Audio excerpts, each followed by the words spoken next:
Well, it is cut day in the NFL, and we are seeing a lot of these players drop from rosters. So that means we need to look at some updated values. We need to make some fantasy football trades and honestly really check our waiver wires in the bottom of our teams. But anyway, let's go question by question here. All these questions were submitted on the site. This is from Brendan. It says, I have Bijan, AJ Brown plus Swift and Pearsall. So if you actually link your team with the site, my friend, I can see your entire roster and all your league settings. But regardless, we have Tony Pollard looking real exciting now that you have no Tajee Spears for the first month of the season. And to be honest with you, I need to go ahead and I actually need to move Tony Pollard up in my rankings now that we officially have no Spears for the first month with him going to the IR. Because while I think the early matchups like week one specifically for Tony Pollard look pretty tough against the Denver Broncos, beyond week one, we should be in a situation in which Tony Pollard looks like he is an every week starter for you. So I previously had Tony Pollard ranked at about RB23, but to be honest with you, I'm going to move Tony Pollard up to running back 20 now, right ahead of James Conner in my rankings. And then where we are looking at Tajee Spears, I previously had Spears at RB47, right in front of like Byshell, Tootin, Jerome Ford, Dylan Sampson. And to be honest with you now, I think I'd rather have the Cleveland backs over Spears. I think I may even rather have like Ray Davis. We're going to move Spears down to RB51. So I completely understand wanting to go out there and get the best player with Jefferson. And then we move over to Pollard as well. If you have Bijan, AJ Brown, and this truly is a 10-team start 7 format, I do think you probably just opt to go ahead and take the best player here with Justin Jefferson, even if you are paying a nice premium sending Jonathan Taylor and Drake London. So let's go ahead and let's get Jefferson here. And let's go ahead and move over to the RT question. This is going to be a dynasty trade where we have Puka, Lamb, Devonta Smith, Jaden Higgins, and we get running back and quarterback. I'm going to be very honest with you. Shedeur Sanders is not going to help you out at quarterback. Like, this is a day 3 NFL QB. The probability that he hits and turns into the next Dak Prescott, Russell Wilson, Tom Brady, very, very slim. The vast majority of times, if you are looking at these day 3 quarterbacks, they turn into absolutely nothing. You're effectively selling like Matthew Golden for a first-round pick next year, which with this being a 2 quarterback format, like I'm okay if you wanted to do this, but you're definitely not like winning the deal. I'll probably say that the first-round pick, Ja'Cory Krosky-Merritt, wins because I would value JCM much higher than a 3rd-round pick. At this point in the first-round pick in comparison to Matthew Golden's about equivalent. But like, don't be making the deal because you think you're solving your quarterback situation with Shedeur. Now, Garth coming out with our start-sit question. Down here in the flex spots, our players that we could get in week 1 would be Matthew Golden or RJ Harvey. I'm definitely not starting RJ Harvey over CMC or Pollard week 1. And then Golden, it would be interesting to potentially get in, but like I can't start him over Henderson or Igbuka. I mean, with Igbuka, again, you have no Godwin week 1 and you have no McMillan. So if we're just going with a rookie wide receiver, I'm going to be going with Igbuka there. Mother Flocka says, should I use your ranks or the power rankings in drafts? I would highly recommend using the power rankings. Let me pull this up and just explain this to anybody else watching, because I know we've had the same question a couple different times. So the reason with the draft sheets we do the power rankings rather than just only my rankings is it's really going to allow you to get massive values in your drafts in the middle rounds when we're looking at the ADP for your platform. So like, here's an example of one of the draft sheets that we have posted. Again, if you're using one of the draft sheets, there are 50 of them posted for different league platforms, a bunch of different league settings. There are 50 draft sheets customized, tailored for your platform and your league settings. So like, if you're looking at the ESPN 10-team start 8 draft sheet, I'll have my rankings to adjust to your platform. I'll have ESPN ADP, and we'll combine the two to have like an average ranking. I mean, an example of where this may matter is I have Igbuka ranked at 61 in my rankings for this platform, and Igbuka has an ADP of pick 120. Do I want you taking Igbuka at the end of the 5th round or the beginning of the 6th round? No. Not when he has an ADP of 120, so you can probably easily get him in the 8th. So I go ahead and we average out my rankings and the platform ADP for that you're drafting on to come up with a power ranking. That way you can have the best team possible. So definitely use the power ranking here. But let's move this over to Bang Boom Quack. And here this is a trade where we are sending Pollard, Kyron, and we are going to Tracy, London. So clear downgrade from Pollard to Tracy. Clear upgrade from Kyron to Drake London. This is a league where running back, we'll have Bijan, Tyrone Tracy. Wide receiver, we'll have Harrison, Worthy, Downs, London. Thank God we have Josh Allen, because if we didn't have Allen, I'd be very worried about the squad. I mean, even with that. And if you haven't seen, there is a pretty big upgrade that just hit the My Teams page on flockfantasy.com. The developers are working on getting a bunch of different upgrades to the site for y'all, which I'm really excited about. But looking at this team in the League Analyzer, we are currently sitting at the number 1 spot. Having Josh Allen and Bijan Kyron puts us in a very comfortable position. I don't think like you need to make a deal like this in a 2 wide receiver single flex format. I'm fine with us being lighter wide receiver and having the best running back room in your league. So for me, with the Spears injury news, I think I go with Kyron Williams and Tony Pollard side of this. Now, Nikki coming through with the start set question. Here we have to choose wide receivers between Sutton, Igbuka, Ted McMillan week 1. I'm going to go ahead. I'll take Cortland Sutton playing the Tennessee Titans. With the rookie wide receivers, I'm excited about them, but we can afford to wait and not have to jam them in immediately week 1. Remember what Marvin Harrison did week 1. I think he gave you like 1.7 points last year. Now, Geofinity says 600 people hit that like button. Yeah, if y'all haven't already, go down there and drop a like on this stream. Every time we hit 100 likes on this live stream, we are going to be doing a giveaway, giving away start sit questions and trade questions to the people hanging out with us in the stream. But Bryce coming through with the start sit question here. You're considering putting Nick Chubb over Jerome Ford or Tyrone Tracy. I think if you wanted to put Nick Chubb over Jerome Ford week 1, I'm not going to fall. Actually, I'm assuming Jerome Ford's on your bench. If we're starting Jacobs, Tracy, yeah, I'm going to keep both running backs over Nick Chubb and Ford, just given the fact that I don't know how much juice Chubb has, and Jerome Ford's in a garbage offense. Even if Ford has a good matchup week 1 against the Bengals, I'd rather play Jacobs and Tracy over them. Now, Riz coming through. We are trading away Igbuka, getting back Jennings and Pitts. This is very clearly going to be the Igbuka side. Like, let's go through and let's look how deep this league is. I mean, right now on the waiver wire, like, you have Dallas Goedert available. So in reality, I'd rather have Dallas Goedert over Kyle Pitts. So Kyle Pitts is a 0 for me in this trade. So it's like Igbuka or Juwan Jennings, and I'd way rather have Igbuka. Okay, so it looks like we had 100 likes in the stream. So if you have not done so already, please go down there and drop your flockfantasy.com username in the live chat. And if you used code FLOCK when you signed up to flockfantasy.com, I'll be able to look you up on the My Users section and get you some free questions. But as we wait for y'all to leave your responses, of course, if you are not already a member of the site, I highly recommend it. Not only was it already the most useful fantasy football site for you to win your league this year, but we are actually now pushing out massive updates to make it that much better for you. It's flockfantasy.com, and it's only $34 to get access to everything until January 1st, including the My Teams page, all the updated weekly rankings, rest of season rankings, the trade calculator, the trade finder. And if you use code FLOCK, you are also going to be getting me to answer your start sit questions and your trade questions in the live streams that we are going to be doing every single day, just like this one. So I will leave that link in the live chat. I will leave that link in the description comment section for you, just in case you haven't already got your 2025 season pass. But let's go ahead and see if we can find a winner here with Monty. This is going to be probably a hard name to find. I'm a little worried that this is just your YouTube name and not your site name. But let's see if there's a name Monty. Okay. Monty. I found you, my friend. Looks like this is a free account made last year. Let me go ahead and hook you up with a free trade question and a free start set question.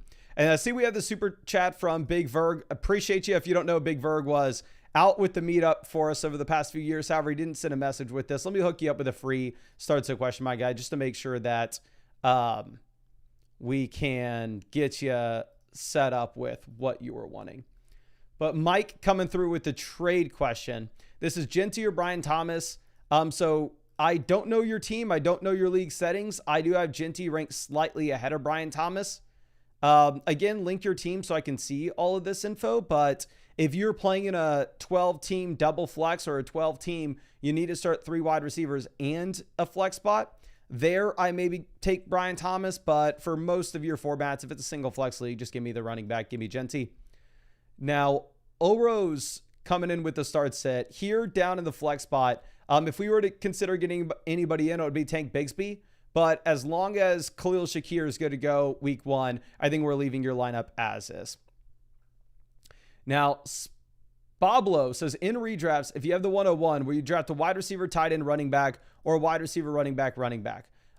It just is going to depend on your league settings. Again, going back to those draft sheets that we have, like you can actually just see exactly how this is adjusted. So if you're in like a 10-team non-PPR start 7, like on ESPN, I would recommend actually the 101. You don't even consider going with a wide receiver. You just go ahead and you slam running back. However, on the flip side of that, if you're in like a league like the Flock League, say the sheet that I was using was a 12-team PPR start 8, which was page 44, I would highly recommend you go ahead and you take that wide receiver right out the gate. And you honestly maybe look at wide receivers at the 2-3 turn. So your league settings are going to matter a ton with how we answer this question when it comes to positional value. I would say in general, if you're in like a 2 wide receiver, 1 flex format, and you start Chase, I really do like the idea of going running back at the 2-3 turn, but it's difficult to answer without knowing your exact settings. Now, Skitty coming through with the start sit question. We need help determining the flex spot. We're looking at Jaden Reed, Isaiah Pacheco. I think we go ahead and we take Pacheco week 1 against the Los Angeles Chargers. The difficulty with Jaden Reed is he's been in the walking boot, so I'd rather see him healthy before we actually start him. Near fall with the trade. This is Achane versus Braylon Allen and Matthew Golden. This is Devon Achane easily as the winner. The only scenario in which you would consider the Braylon Allen, Matthew Golden side is if we end up getting like a Breece Hall to Washington trade or a Breece Hall to Dallas trade. Now, Nomad says, what are your thoughts on the Jacoby situation? I think Jacoby's probably going to be dealt from Las Vegas given the addition of Amari Cooper. And at the same time, I think if we're going to go ahead and we're going to try to project out if Jacoby Myers is going to increase in value, he's probably going to go to a better offense. But at the same time, if we are assuming that he is getting traded right before the season, I'd imagine that he starts a little bit slowly. With Amari Cooper, I think he's viable in best ball. Deonta Thornton, I think is viable in best ball. Jack Besh, I think is a viable pick in best ball. But when it comes to the leftover Raiders wide receivers in regular redraft leagues, I don't think we'd be excited to start any of them. And I see people saying Najee's officially active week 1, which is just crazy. I would assume that Amari Hampton's still going to be a must-start running back for me. Now, Big P Small Poo says, draft strategy for a 12-team PPR start 7, pick 11. So let me go ahead and pull up this exact draft sheet. I'm assuming that you have the season pass and you have all the draft sheets if you send a question in on the site. But looking at a 12-team start 7 PPR format, that would be like if you're on ESPN, you're using page 7. And if we're going to go through and if we're going to pull that up, you can see that if you get like Ashton Genty there, if you get McCaffrey there, I think you're really inclined to go ahead and just take a running back. There are a couple other interesting wide receivers such as Nico Collins, Malik Neighbors, Puka Nacua. If you were going to go wide receiver, I think you have to have like St. Brown Puka, St. Brown Neighbors Collins. Or you're probably going to be mixing in a running back, whether that's Genty, Henry, or Achane. At pick 11, I think that's going to be too early for you to decide to take either a quarterback or a tight end there, though. Now, a Baker Baby coming through with the trade. This is Hampton and A.J. Brown versus CeeDee Lamb. This is a linked team, so we can see exactly how shallow this format is. It's a 10-team, 2 wide receiver, 1 flex. To look at the best available players on the waiver wire, I mean, you're currently sitting with Braylon Allen, Trey Benson at running back, wide receiver Jaden Higgins. So a roster spot's worth a considerable amount. Honestly, in a lot of formats like the Flock League, I would way rather have the A.J. Brown and Amari Hampton side of this. But specifically 10-team single flex, I think we're going to go ahead. We're going to take CeeDee Lamb. We'll pick up an exciting player off waivers. Now, Andrew trading Caleb Johnson, Travis Hunter for R.J. Harvey and Zay Flowers. Hunter to Flowers, downgrade. Caleb Johnson to R.J. Harvey, upgrade.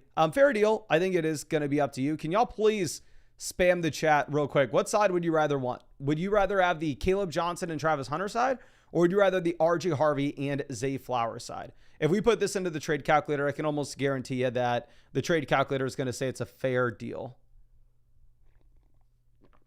But let me see if there's a massive sentiment one way or another. We got left, right, right, right, right, left, left, right. Left, right, right, right, left, right,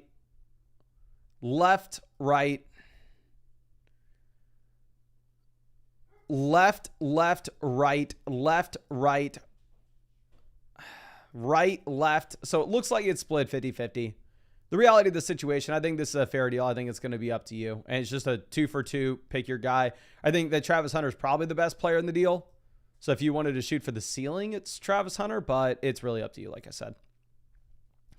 Now, Sylv coming through the trade. This is Bucky Jameson versus Brees and Ladd. Give me Bucky over Brees by a decent margin.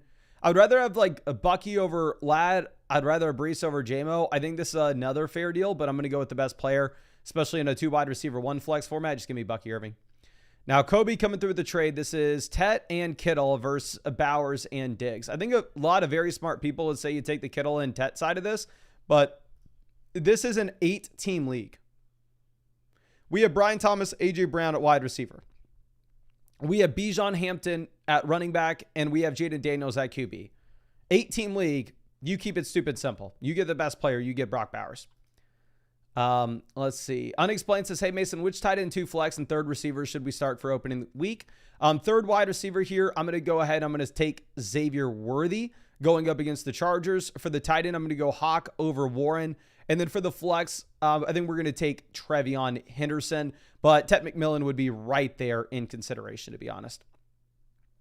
But it looks like we just hit 200 likes on the stream. So please drop your flockfantasy.com username in the chat, and we'll go ahead and pick another person to get some free questions to. But Eli coming out with this next one. Single flex format. Right now we have like Trevion Henderson on the bench. I think you could consider going Trevion Henderson over Tet McMillan. This will be something that we go back and forth with all the way up to week 1. So I don't know. Right now I just kind of want the running back in a decent matchup, but I think we can definitely change our mind on that. Okay. Let's pick somebody random in the chat to give that free question to. Let's go ahead and let's grab Jada Tiger. And let's see if I can find you on the My Users page. Jada Tiger. Okay, perfect. It's a free account made back in 2024. And let's hook you up with a free trade question and a free start sit question, my friend. So you should have some vouchers and you should be good to go. But let's move this over to Idris Lloyd. Here, this is a start sit. We need to figure out our flex. We have Egbuka, Diggs, Jennings, Henderson. I'm going to go ahead. I will take Trevion Henderson. Again, I'm a little concerned with the Ramondre Stevenson usage week 1. And actually, I'm sorry, we had to pick a running back and a flex. Go with Trevion Henderson at running back and then go with Egbuka in the flex. I do think I would start Egbuka over Diggs, considering Diggs coming off significant injury. I think he's just as much at risk to start slow as Egbuka would be. And then over here at running back, I'm not going to start RJ Harvey over Trevion Henderson week 1. I think you could also consider Tyrone Tracy for this running back spot though. But this for Eli, don't start RJ Harvey week 1. That'd be way too reckless.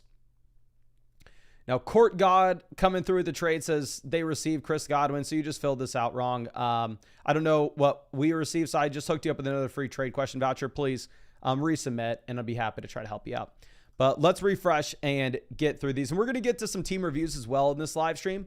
This is probably going to be a 5-ish hour live stream of me answering questions. We're going to start bumping up the amount of time that we're streaming significantly. Brian coming through with a question. This is a trade where we're sending Taylor to downgrade to Kyron. We are upgrading from Wilson to McBride, and we are paying David Njoku to get it done. I think I am fine going Kyron and McBride here. I think McBride straight up outscores Garrett Wilson, and you get the points at tight end. Now, Samson says, Loveland or waiver wire tight end, which 3 receivers, and should we sell Judy? I wouldn't sell Judy immediately. I think that you're probably going to just wait until we get a couple strong performances. I mean, Judy week 1 could crush going up against the Bengals with Flacco under center. And then we're going to go Loveland over waiver wire tight end. So leave the lineup as is. Don't sell Judy right now, but he could be a sell high candidate in the early part of the year. Now, Trevor coming out, we need to decide a flex. So we'll have no Addison, have no Ayuk early on. I think Egbuka is exciting, but I'm going to go ahead and I will take Jalen Waddle. We'll just get the veteran wide receiver production where we have a very safe understanding of what that role is going to look like week 1 with the amount of routes that he'll be out there for. Now, Trevor coming out with another question here. We are sending Harvey, Worthy, Devonta Smith, for Malik Neighbors. This is a 10-team league, so this is a no-brainer. Yeah, you just go ahead and you get Neighbors. Looking at what's available to you on the waiver wire at the moment, I mean, you can go out there and you can just pick up like Braylon Allen and Luther Burden for free. So yeah, go make this deal. Go get Malik Neighbors and then pick up Braylon Allen, Luther Burden. Okay.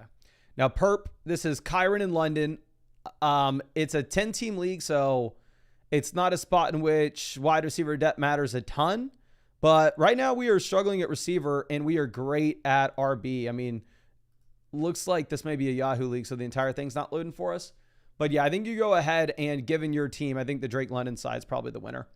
Now, J-Waz, we need a flex play for. Rome Odunze, I will start over like Tank Bigsby, I guess, at running back, and then Josh Downs at receiver. I think with Rome, obviously, horrible last season, but you do have brand new coaching staff, and if we're going to be comparing them to some of those other guys, I'm confident with the routes he'll be running week 1.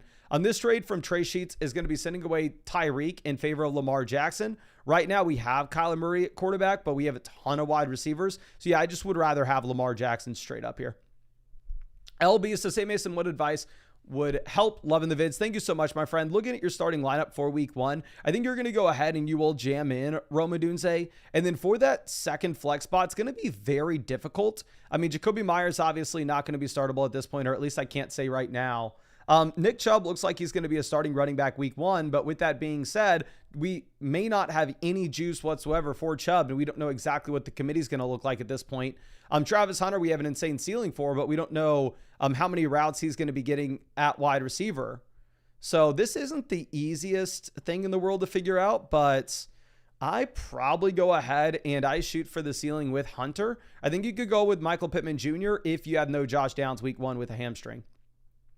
Now, Trevor with the trade. This is DeAndre Swift and Ted McMillan versus Chase Brown. Chase Brown's by far and away the best player in this deal. Not even remotely close. You go ahead and you take Chase Brown.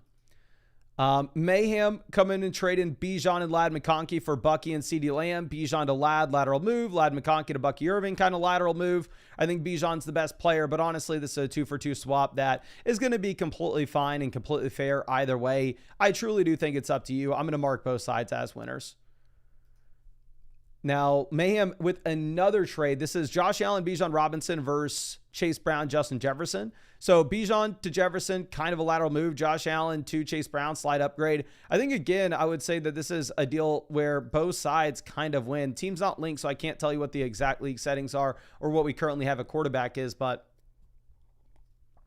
I think that this is a fair deal. I think a lot of people would tell you to take the Josh Allen and Bijan Robinson side, but I do view Chase Brown as a better asset than Josh Allen. Like, I have Josh Allen in the Flock League, and I would trade him for Chase Brown right now straight up easily. Now, Castillo coming out. This is Kenneth Walker, Devonta Smith versus Josh Jacobs. So the depth of this league is going to matter a ton. This is a 10-team double flex format, or 10-team start 8. Looking at what we'd have left over at receiver, we'd have Brian Thomas, CeeDee Lamb, T. Higgins, Cortland Sutton. So if this was a deeper league like the Flock League, I would rather have the Kenneth Walker, Devonta Smith side. But with this being a 10-team format, I think you can afford to make the upgrade and go get Josh Jacobs, just given your team and given your format. Now, Fantasy Guru coming out. This is a starting lineup where right now, down there on the bench, we are currently sitting with like Rome Odunze, probably is the best option to get in week 1. In terms of Rome Odunze versus Ted McMillan, I wouldn't mind at all if you wanted to swap them just for the first week of the season. But it's not like the Bears project out to have a ton of points for the first week. So you can start Tet over them. But again, I'd be a little bit hesitant to put the rookies in immediately. Wise Overcoat coming through with a trade where we're sending Sutton for Chuba Hubbard. We go ahead and we look at what we have at running back. Right now, Hubbard would slide in and actually be our running back 1 on this roster. Whereas wide receiver, we have Neighbors, Tyreek, DK Metcalf, a T. Higgins. So yeah, this is definitely a deal where it makes a lot of sense for us to balance out and just go get the running back with Hubbard. Wise Overcoat with another trade. This is Cortland Sutton and DK Metcalf for Chase Brown and Zay Flowers. I would rather take this deal. I would rather get Chase Brown here and just get the massive, massive upgrade at running back rather than a slight tier up with the previous Hubbard deal. Now, Seller is coming through with a trade. This is Breece and George Pickens versus Jonathan Taylor. With all the uncertainty that we have for Breece Hall at the moment, with this being a 10-team league where, I mean, George Pickens is arguably like our wide receiver 4 on this team, I think it does make a lot of sense for you to get Jonathan Taylor, who looks like he gets the bump up considering the Daniel Jones news. Mighty Planet is trading J.K. Dobbins, Garrett Wilson, Rashad Bateman, upgrading from, it's a dynasty format. So Garrett Wilson to Chuba Hubbard, massive downgrade. Let me just confirm that this is dynasty. Actually, it's not. The league analyzer is pulling this in incorrectly for whatever reason. Yeah, based on the amount of players on your roster, I would not treat this as a dynasty league, even if it is. I mean, it's extremely shallow. But regardless of if it's a dynasty or a redraft league, I'd rather have Garrett Wilson over Chuba Hubbard. Mooney and Dobbins is close. Probably give me Dobbins. Bateman versus Pittman. Give me Pittman. But I do think the best player in the deal is going to be Garrett Wilson here. So I know what running back. We already have Ginty, Bucky Irving. So it's not like we're stressing at RB. So I think we just go ahead and we keep Garrett Wilson, especially knowing that Dobbins should be startable at the beginning of the season. David says, do you get the draft sheets with the season pass? Yeah, with the season pass, the flockfantasy.com, you get everything. You don't get a team review. You do get a team review if you get the annual Mother Flocker package, but you do get discounts on team reviews, and you get the free start sit questions, and you get all the tools on the site, all the resources on the site, including the roster reviews. I'm sorry, including the draft sheets. Now, Madman coming through. Running back, we are looking at Jalen Warren, James Conner, Trevion Henderson, Braylon Allen.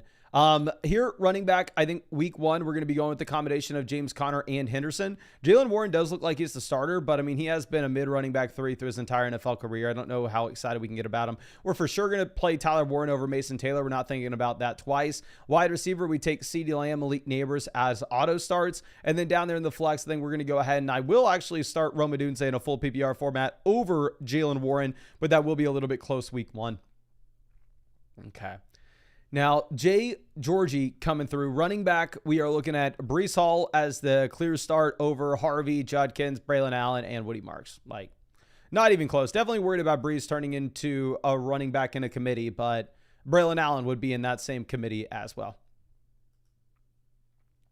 Now, easily coming out with a trade. This is Chase Brown, A.J. Brown versus Drake London and Trey McBride. So A.J. Brown, Drake London, same tier for me. I'd rather have Chase Brown over Trey McBride. So honestly, this is a fair 2-for-1 deal. I'm sorry, 2-for-2 deal. I can't see exactly what our team is. If this was a shallower format where like having the elite level tight end would make a significant difference for you, I understand going and getting Trey McBride, but the reality of the situation is this is going to be a fair deal either way. The only way you would say that the McBride-London side's a clear winner is if you have more than enough production at running back. Now, Diesel coming through with the trade. This is Jalen Warren, Chuba Hubbard, Calvin Ridley for Drake London. We're definitely going to go with London. Like halfway through the year, Jalen Warren's not going to be startable. I think London's going to be running laps around these other guys as that top end option. And this is a 10-team league where you start 2 wide receivers and 1 flex. So if we go over and we look at the current options that are sitting out there on waivers, I mean, you have like Javonte Williams, Brian Robinson at running back, Shaquille Luther Burden at receiver, great quarterbacks and tight ends. So the roster spot's worth a bunch. We can pick up some players off the waiver wire for free. You go ahead and you take Drake London. Now, Juiceol with a massive trade. We're trading away essentially our entire team. McCaffrey to Jamar Chase, upgrade. Terry McLaurin to Chuba Hubbard, lateral move. Zay Flower to T. Higgins, upgrade. We are upgrading from Baker to Jalen Hurts, downgrading from McBride to Tucker Kraft. But I do think that Jamar Chase is going to be the best player in this deal, and you're upgrading a couple other spots as well. So we're going to go ahead. We're going to take the Jamar Chase side, especially in an 8-team league. Now, Dash coming through. We're going to start Tyron Tracy over Nick Chubb week one. Trust me, based on my investment in the Flock League as well as in Underdog Basketball Drafts, I hope Nick Chubb crushes week one. But the reality of the situation is we just don't know if he has any juice left. So I'd rather see it before we start him. Adam Parker. Here we're going to be starting Trevion Henderson over Jalen Warren week one, even if Warren looks to be the starter. We're going to go Tyler Warren over Dallas Goedert. So, yeah, I mean, generally we want to be avoiding these rookies the first week of the season, except when we're looking at like players that we can confidently say have elite ceilings in comparison to like mediocre guys in the NFL. Now, let's see. Cash Award says, are the rumors true? Flock League vid today. Okay, so full transparency with the Flock League video today. The editor got it uploaded, sent it over to me. And then again, this is a new editor than what we had last year. So this is the first like in-season video that he's making. So he definitely needs some practice and definitely needs some edits. So I got him a lot of feedback and said like, hey, make these adjustments, re-upload and let me watch it again. But the first rough draft of the video was done. It was not good enough. So the video is currently being edited again and we'll see what it looks like after. Cal Dillard says Mobster team review. Yeah, we're going to get to team reviews as well. It's going to be like a 5-hour live stream. We're getting to the quick questions first and then the team reviews after. 44 MSU says, just got this deal done. Talked him into Montgomery as well. So Kyler Murray to Jaden Daniels, clear upgrade. Chase Brown to Brock Bowers, give me Brock Bowers. Ricky Pearsall to David Montgomery, lateral move. And you just paid Tyler Warren to get it all done. 100%. We're going to want to go ahead. We're going to take Daniels, Montgomery, and Bowers. If you didn't get Montgomery, I'd be a little more nervous about it. Okay. And yeah, we have a lot of questions that we need to go ahead and answer. I mean, I asked the developers to let me know how many vouchers we've given out so far with season passes and me just giving y'all the free vouchers in the live streams every night. And the amount of vouchers that we have given it's ridiculous. So I need to make sure that I'm streaming as much as possible to stay on top of this, because once we get to week 1, if I haven't answered a bunch of questions and done a bunch of team reviews, I may just be forced to be streaming for 14 hours. So we got to get going. Okay, so Mr. Stay Inside says 300 likes. Please confirm, have we hit 300 likes on the stream? And if so, please drop your flockfantasy.com username in the chat. But here, Dr. Dude Bros trading away Ted McMillan for Tyron Tracy and Tyler Warren. I can't see your exact league settings. I'm sorry, I can't see your exact team here. It looks like it's not linked. I think in general, I'd go Ted McMillan. The only scenario in which I wanted if this was a deeper league where you actually need the 2 starters and you're not having any interesting players in the waiver wire. Okay, but it looks like we have a considerable amount of people dropping their usernames in the chat. So I think that we probably hit 300 likes. And let's go ahead. We got Colin C as the winner of this. Let's see if I can find him on the site. Did you sign up with code FLOCK, and do you have an account on flockfantasy.com? Colin. There are a lot of Collins here. Please. Colin C, I got you. Looks like this is a free account made back in 2023. So you've been with us for a long time, my guy. Let me hook you up with some of these free vouchers, and they should be on your account now, my friend. Thank you for hanging out with us in this stream. And if y'all want more giveaways, just hit that like button. Again, we're going to be giving away free vouchers every single live stream to people in the chats as every time we hit 100 likes. Now, David coming through the trade. I think we already just answered something similar to this, but we have 2 downgrades at receiver, like Harrison to Jameson, Tyreek to Waddle, to upgrade a quarterback from Kyler to Daniels. I would rather have the 2 receivers with Harrison and Tyreek. Like, if I'm viewing this, I think Tyreek and Daniels comparable values. I think you're not seeing a big enough upgrade to the best player in the deal with Jaden Daniels for us to justify downgrading 2 spots. So I would just rather have the 2 wide receivers. Like, if you could go Kyler and Harrison for Daniels and Jameson, that would be better, but also downgrading from Tyreek to Waddle's too much. Now, Jose Rios says, would like your opinion on this trade. Here we're trading away Hampton and Metcalf for Taylor and Ridley, especially now that we have the Najee news. I think you just pivot over to Jonathan Taylor. I mean, I do still think Taylor's in a different tier than Hampton with the injury to the Chargers offensive line. And then the wide receiver gap in points per game between Metcalf and Ridley is probably not going to be massive. I hope it is. I have Metcalf in the flock league, but I think you take the best player, get Jonathan Taylor. Now, Nick coming through with the trade. This is Bo Nix, Kyron Williams for Daniels and DeAndre Swift. It's a Dynasty 1 quarterback formats.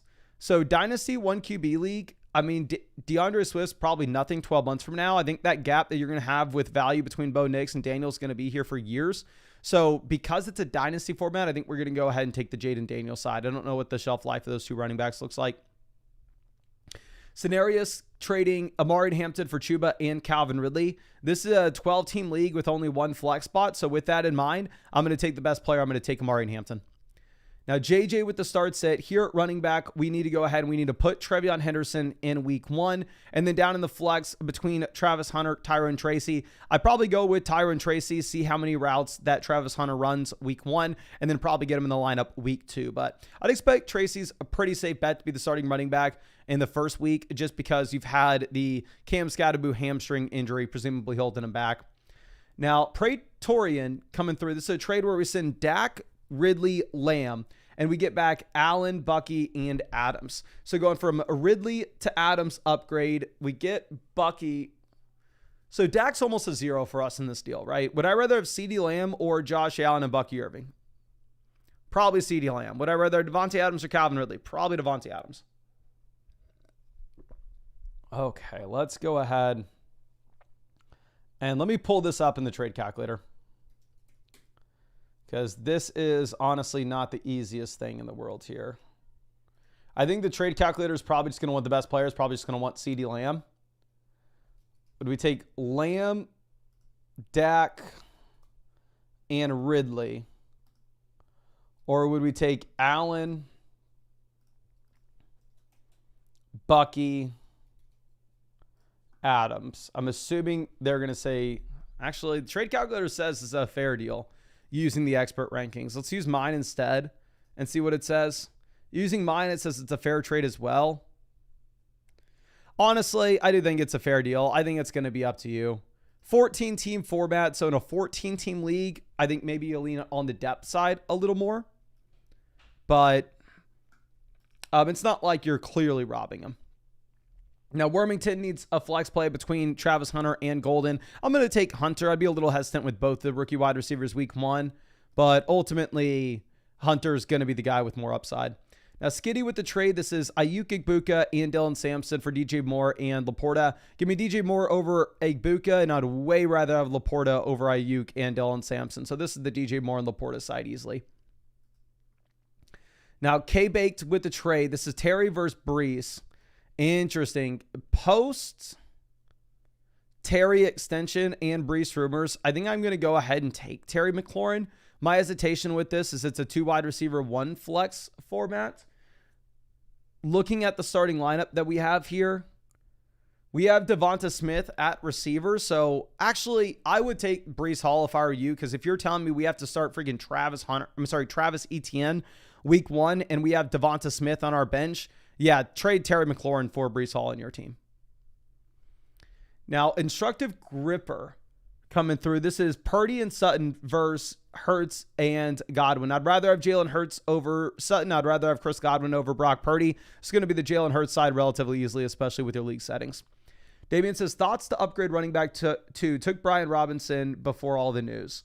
So Tracy to Pacheco, slight upgrade. We're downgrading massively at receiver. Honestly, I don't think we can say that Tracy is guaranteed to be that much worse than Isaiah Pacheco. I mean, obviously Pacheco 2 years ago was an absolute crusher, but it is a little bit scary to just be paying that same price tag after the injury that he suffered last year. So I think we're going to take Tyrone Tracy. Now, De Niro says, I dropped this Saturday, 10-team Yahoo, half PPR. What advice do you have from going for the 4 hole? Let me pull up what we have with the draft sheets for you. So this is a Yahoo 10-team half PPR formats. So Yahoo 10-team half PPR. If this is a start 7, then you'd be using sheet 27. And if it's a single flex, then in that case, I think you really devalue wide receiver. You push up the running backs dramatically. You even push up the elite quarterbacks, potentially push up the elite tight ends as well. These sheets will be updated on Friday for you. And Bauer's going to be moving up. So single flex league, I honestly would be fine unless you get a great wide receiver with a really high ceiling at a value. Honestly, punting wide receiver through the first 3 rounds, I think you could get away with it.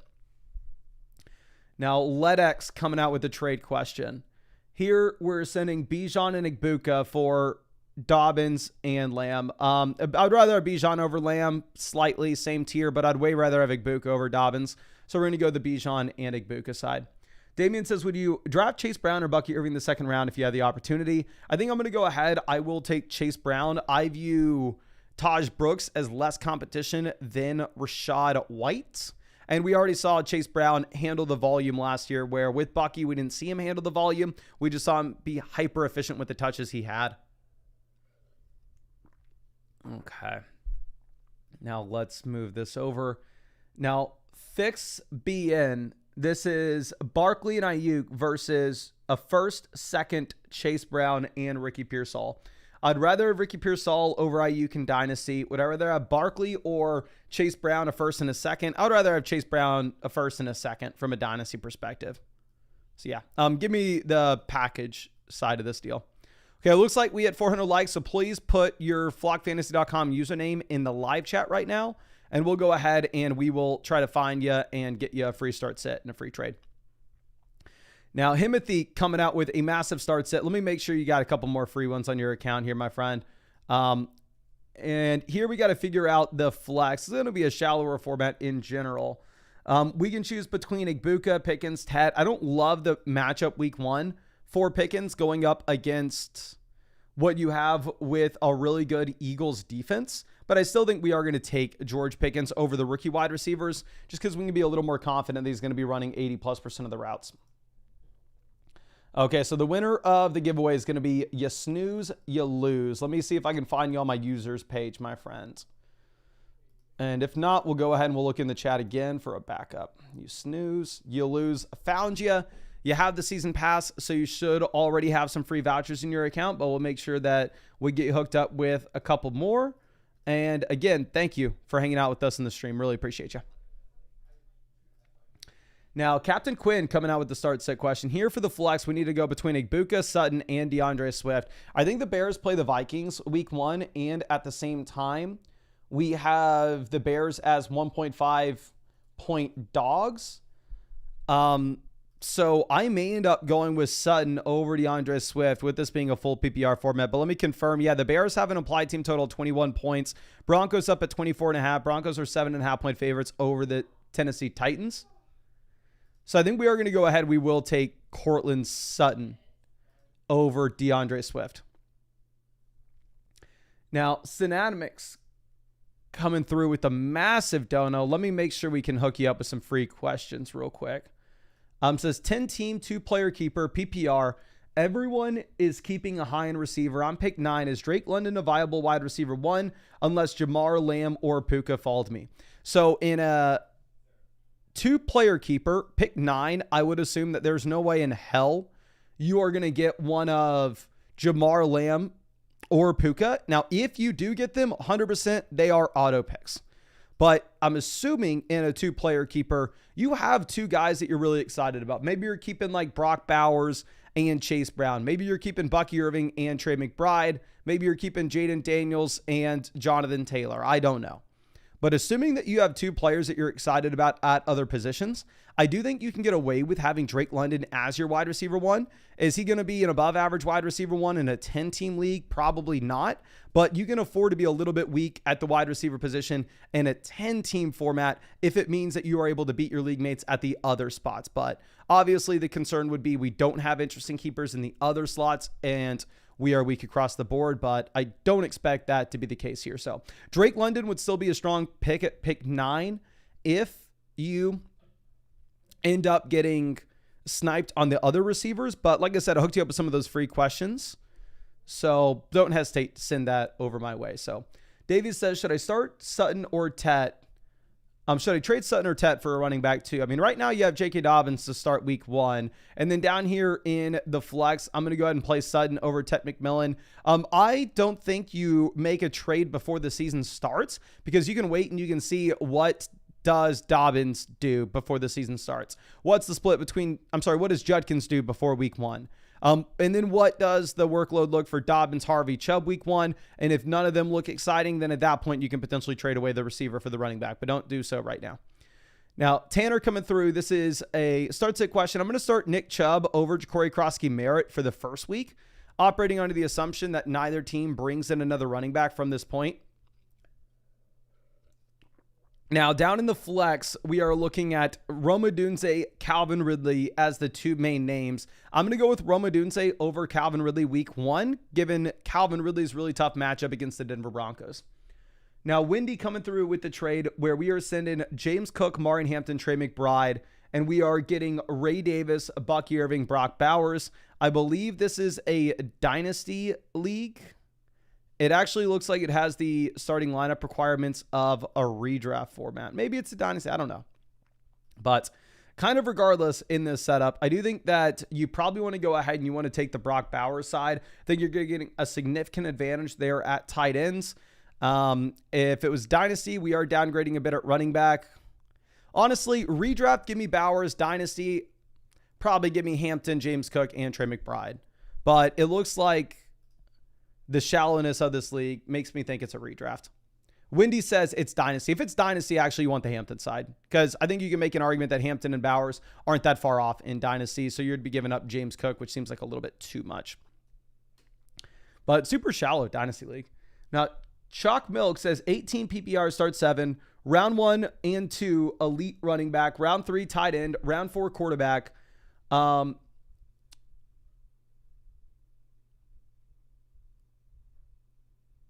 So let's see. Start 7, 8-team league. I really like that plan. I like the idea of getting 2 elite running backs, getting yourself Josh Allen, getting yourself Trey McBride, and putting yourself in a spot where we can just take advantage of wide receiver value in the middle rounds afterwards and have the positional advantages at the onesies where everybody's going to have a very strong team in an 8-team league. Okay. But let's move this over. Tanner Pritchard with another trade. This is Ridley and Chubb versus Pollard and Hollywood. I will probably take Pollard here given the Tajee Spears news, where Spears is going to be going to the IR, and it looks like realistically Pollard's going to be a must-start running back every week for at least the first month of the season. And if the offense can take any step forward with Cam Ward under center, then obviously Pollard will benefit from that just like Calvin Ridley would. Okay. Let's see. Do we have any more of these fast questions before we get over to roster reviews? Yes, we got 3 of them. This one coming out from Nick Davies, where it's Puka Nacua, Marvin Harrison versus Bijan Robinson. It's a 10-team league with 2 wide receivers, 1 flex. Wide receiver, we have Higgins, J-Mo, Kupp, Egbuka. I'm going over and looking up what we have with the waiver wire. We'd be able to pick up Byshell Tootin or Darnell Mooney or Rashad Bateman, Luther Burden. So there are a bunch of receivers on waivers. So honestly, I'm going to go ahead and I will take the Bijan Robinson side. I think an interesting thing to try to do as well is maybe get a wide receiver back from them like Stephon Diggs, and we can throw a depth running back their way like J.K. Dobbins. Now, Rashad with the start set. Here, quarterback, I'm going to go with... Let me pull up the implied team totals again week 1. I know the Bears project to be pretty bad. And you have the Patriots as 2.5-point favorites over the Raiders. It's close. I'd probably go Caleb, though, over May, but we can go back and forth there. Hampton, auto start week 1. I don't care if Najee's good to go. And then down there in the flex spot, I'd probably take Tony Pollard considering the Spears injury, but I'm not as excited about it given the matchup. Now, Trace G. Sheets coming through. For the flex, we need to choose between Travis Hunter, Devonta Smith, Deebo Samuel, Jaden Reed, and J.K. Dobbins. I'm going to go with Smith. I mean, I will say that you probably don't want to put him at the flex. Probably want to put him at wide receiver 2. Move Tyreek Hill down to the flex just because Devonta Smith's going to be playing on Thursday night. But let me move this back over. I think we're going to have some team reviews to get to right now. So we're going to skip by the Dynasty team reviews. And we're going to skip by some of the Yahoo team reviews. I actually just had to reach out to Yahoo. They were rate limiting us because too many people were linking their Yahoo leagues. And I have a contact at Yahoo, so I was like, hey, can we get this fixed? And I think that should be fixed later today for y'all, so we can circle back to those Yahoo ones. But let me skip by the Dynasty ones as well. We're going to be doing that in a Dynasty live stream specifically. And as I pull up our first team here, I do want to, of course, remind you that it is not too late if you want to get access to everything on flockfantasy.com. You can do so with the 2025 season pass. Not only is the 2025 season pass going to get you access to all the rankings on the site, all the draft sheets, all the tools, including the My Teams page, the trade calculator, the trade finder, the player comparison, the range of outcomes. But also, if you use code FLOCK, you're going to be getting free vouchers to ask me start sit questions and trade questions on this live stream. And every live stream that we are going to be doing until Christmas, we are going to be answering these questions. So you'll be able to ask them whenever you are free. But also, I do want to reiterate, when we're answering these questions on the stream, you don't even have to be in the live stream to ask a question. You don't even have to be in the live stream to see your answer, because it is automatically going to get sent to you through the website the second that I answer it, with a custom link that when you hit that link, it will take you to the exact time I answered your question on this live stream. So hopefully that makes sense, just in case y'all did not already know. And let's move this over. So our next team review that we are going to get to here is going to be Bruh JB. We'll get to more team reviews as well. I promise you, if you ever submit a review on the site, I will not miss it. It will not get erased. I will get to it. But it says, how are we looking this season? We went Hampton and Henderson in 2 out of 3 leagues. So right now we are the number 1 team in the league analyzer by a decent little margin as well. This is a 10-team, 2 wide receiver, 1 flex format. So the depth is not going to matter whatsoever. And you can even see that by us pulling up the waiver wire. And right now on the waiver wire, you have Stephon Diggs. You have Zach Charbonnet. You have Dallas Goedert. So I think that you have an incredible team. I mean, we are currently 2nd in at quarterback value, 5th at running back value, 1st at wide receiver value, 9th at tight end value. But I will say that if we are looking at what we have when it comes to optimizing the bottom end of our bench, there are very clear pivots that we can make. Post Jacoby Myers trade rumors, I think it's very easy for me to just go ahead and cut Jacoby Myers and in return go over to the waiver wire and pick up Stephon Diggs. And then on top of that, I think it would be very easy as well for me to just go ahead and cut Kyle Pitts in favor of picking up Dallas Goedert. So cut Myers, pick up Diggs, cut Pitts, pick up Dallas Goedert. Going over to quarterback, you have Josh Allen. I know CJ Stroud's exciting, but the reality of the situation is, for the Josh Allen bye week, if we really need to, we could always go out there and we could always pick up another quarterback. I mean, there's Michael Penix, there's Tua, there's Cam Ward. There are a bunch of these names on waivers. So honestly, I would just go ahead and I would cut CJ Stroud. I mean, week 7, when Josh Allen's on bye, you can go ahead and you can pick up a different quarterback. And I would pick up a running back that could potentially turn into a league winner. I would pick up somebody like Zach Charbonnet, where if Kenneth Walker were to go down, all of a sudden you have a top 10 running back in fantasy that you got for free. So cut Stroud, cut Myers, cut Pitts, pick up Charbonnet, pick up Diggs, and pick up Goddard. Going over to running back, we have Kyron, Hampton, Henderson, RJ Harvey, Jordan Mason, and we will have Zach Charbonnet. So maybe we're a little bit concerned with production early in the season, considering how many rookies we have on this team. But as long as we can survive early in the year, we are going to be perfect late in the season. Going over to receiver, we have Chase, Malik Neighbors, Ted McMillan, Rashee Rice, Rome Odunze, and we're going to get Stephon Diggs. So the very easy play for us to try to make is, once you pick up Dallas Goedert, I would love to try to package together Ted McMillan and Dallas Goedert and go get George Kittle. I would love to try to package together Ted McMillan, Rome Odunze, Dallas Goedert, and try to go get Trey McBride. I would love to try to package together Ted McMillan, Rashee Rice, and Dallas Goedert and try to go get Brock Bowers. Hell, I even think that you could throw in like an Amari Hampton into a deal like that if it gets you up to Bowers, because this wide receiver depth is never going to hit your starting lineup. Like, I think you have to pick up Diggs just given the value of him being free on the waiver wire for you. But even with that being said, your team is just simply so strong that in your format, those wide receiver depth pieces are way better used in trades rather than on the bottom end of your bench doing nothing. So I would try to make some of those deals. In my opinion, you are so strong here that it almost makes no sense for us to bother rostering somebody like Kyle Pitts.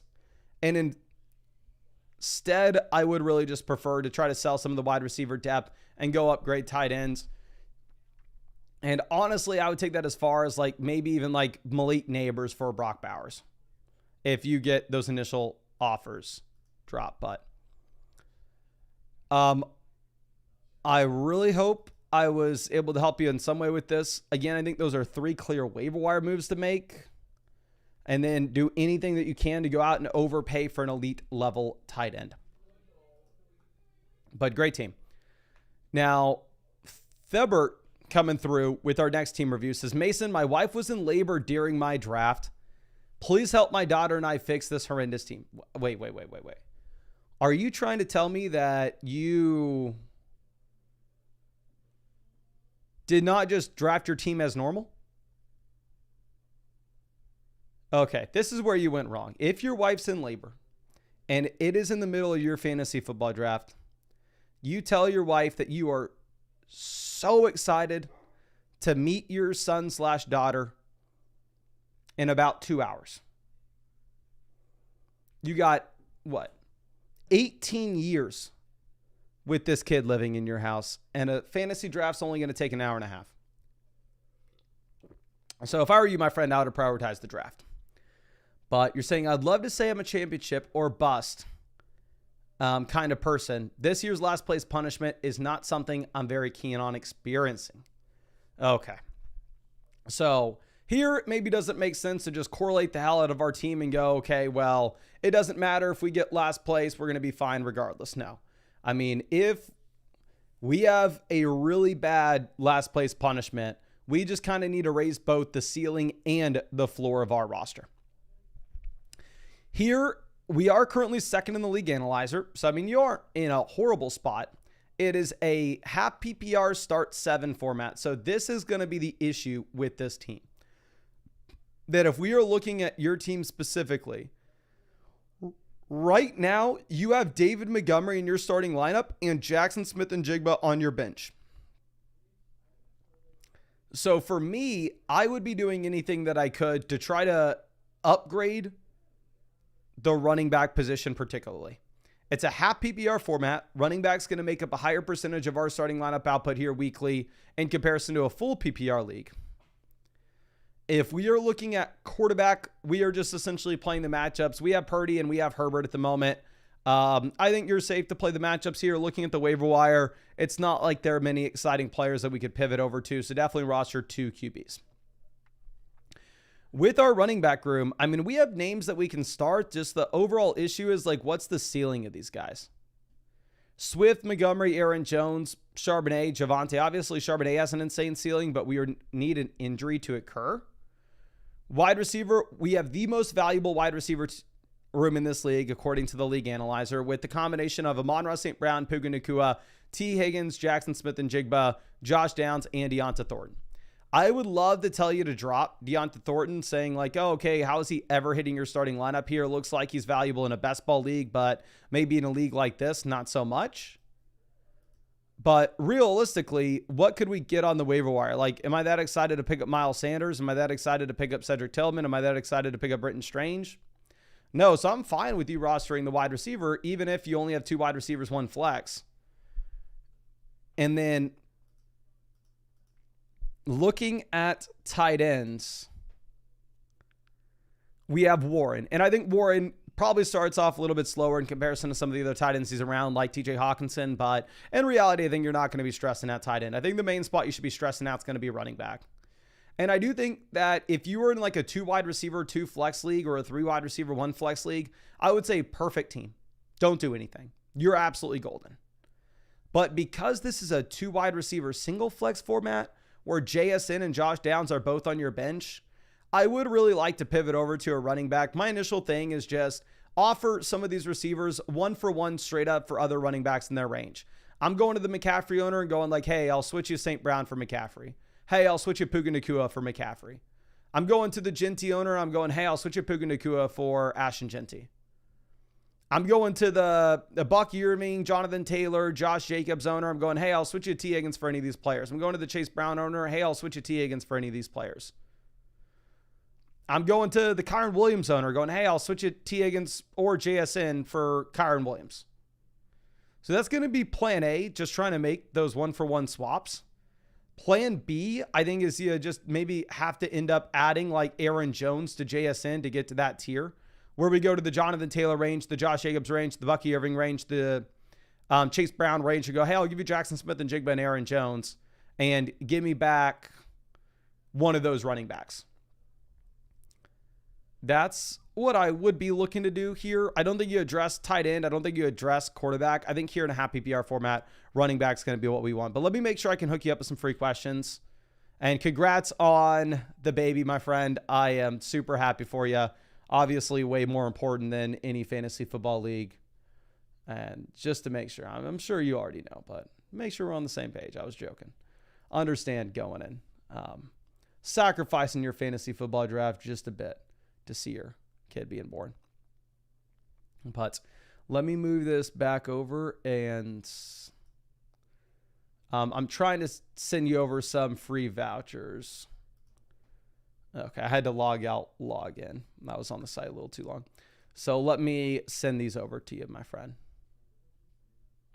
Okay, perfect. Got you set up. And let's move this over to our next team. This one is Yahoo PPR. What are we thinking about the team? Any moves? Feel good, pretty good about this draft. Quarterback, I wanted to go bigger than Bo Nix, but hopefully pulls off. So I am sorry that we weren't able to link your Yahoo team initially, but I just reached out to Yahoo and we're coming out with solutions that are going to increase our rate limit. So you should be able to link your Yahoo team very, very soon. I know a lot of people in the chat were able to link their Yahoo teams. I know some people weren't able to, but if you had any issues with that, it should be happening soon. But anyway, what are we thinking about the team here? So this is a starting lineup where we have 2 flex spots, so we can build around wide receiver if we really want to. And quarterback's going to make up a slightly smaller percentage of our starting lineup output weekly, considering the fact that we do have the double flexes. So quarterback, we are sitting with the combination of Bo Nix and Trevor Lawrence. I'd imagine based off how strong your team is, there's no way this is a 12-team league, right? Because if this was a 12-team league and you got like Jamar Chase, Mike Evans, Jonathan Taylor, Josh Jacobs, Marvin Harrison, Jalen Waddle, all in the same team, your league mates have to be the dumbest people that have ever walked this planet. Like there's no way they let you do this in a 12-teamer. So I'm assuming this is like a 10-team draft. If it's a 10-teamer, or honestly, this may be an 8-team league with how strong this roster is.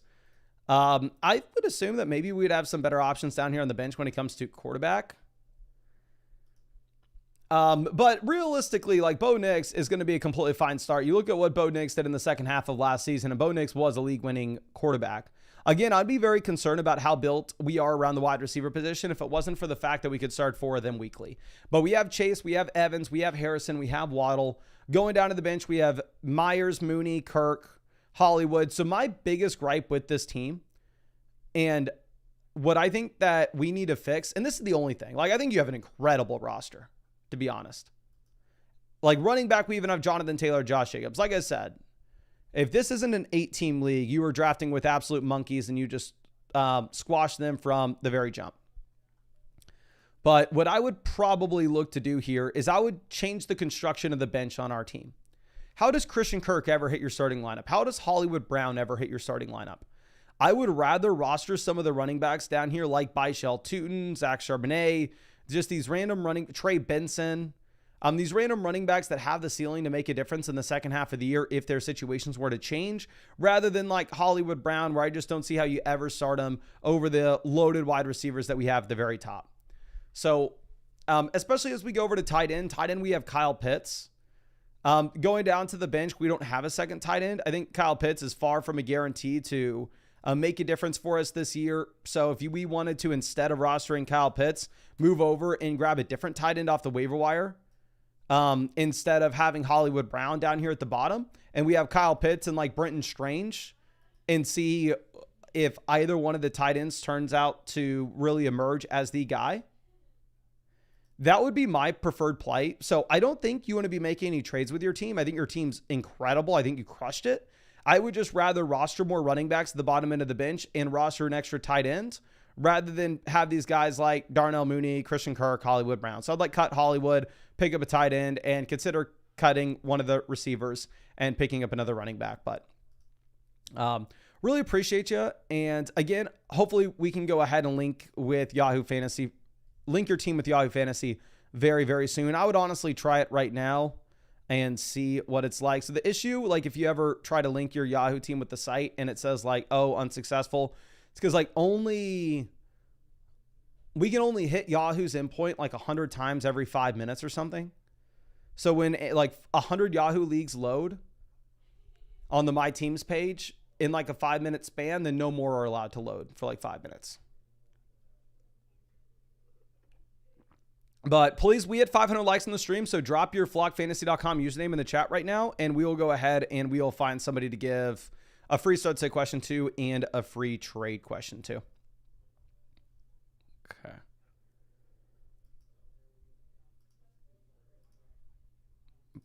But, okay, we got some names going in the chat. Let's pick somebody randomly. We got Believe in Doug. All right, let's pull you up here, my friends.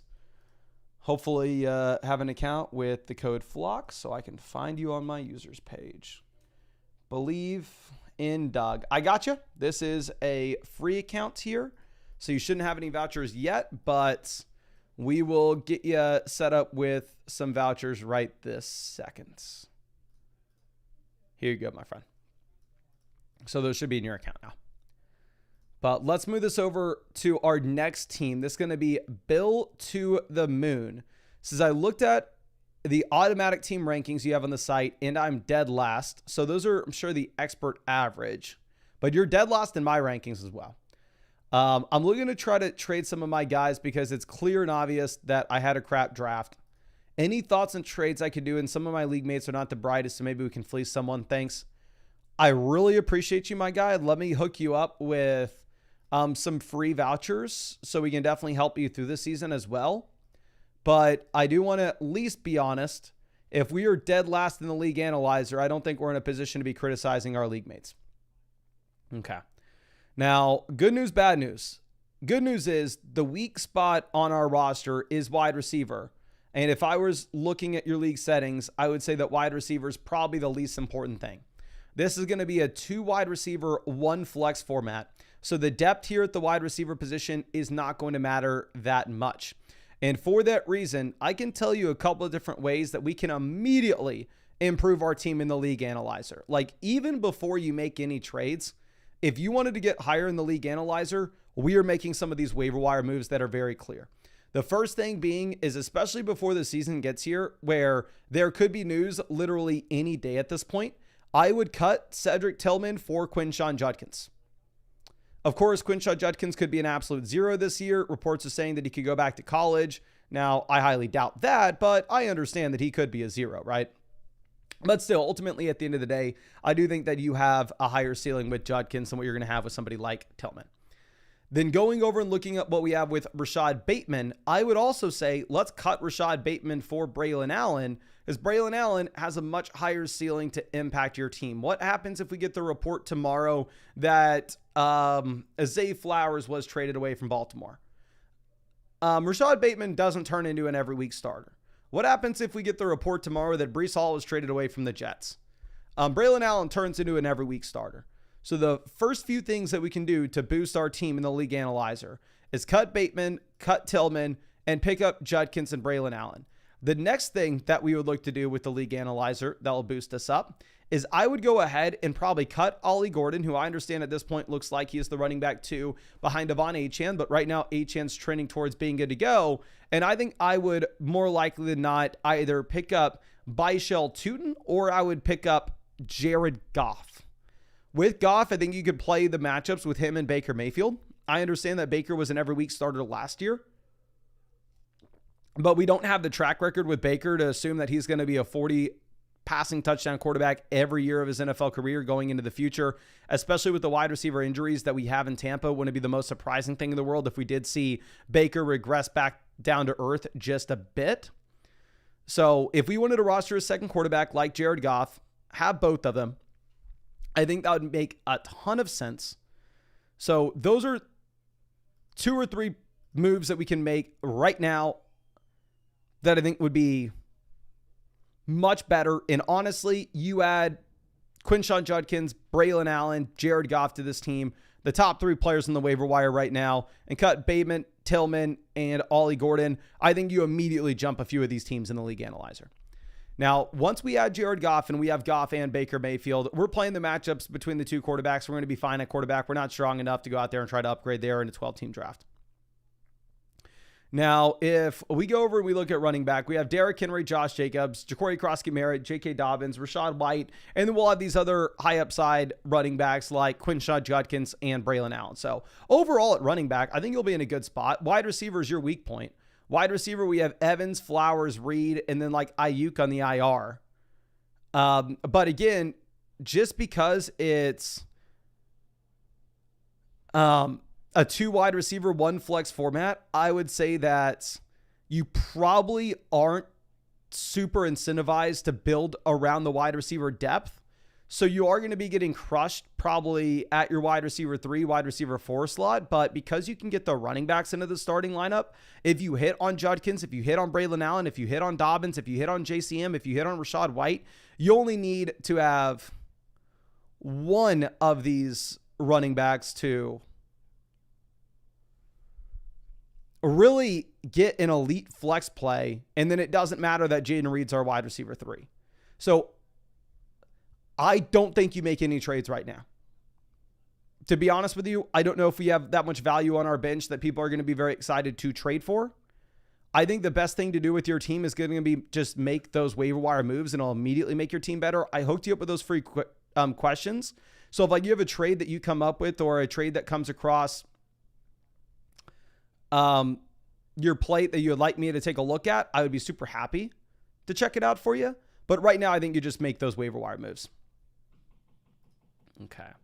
But let's move this over to our next question.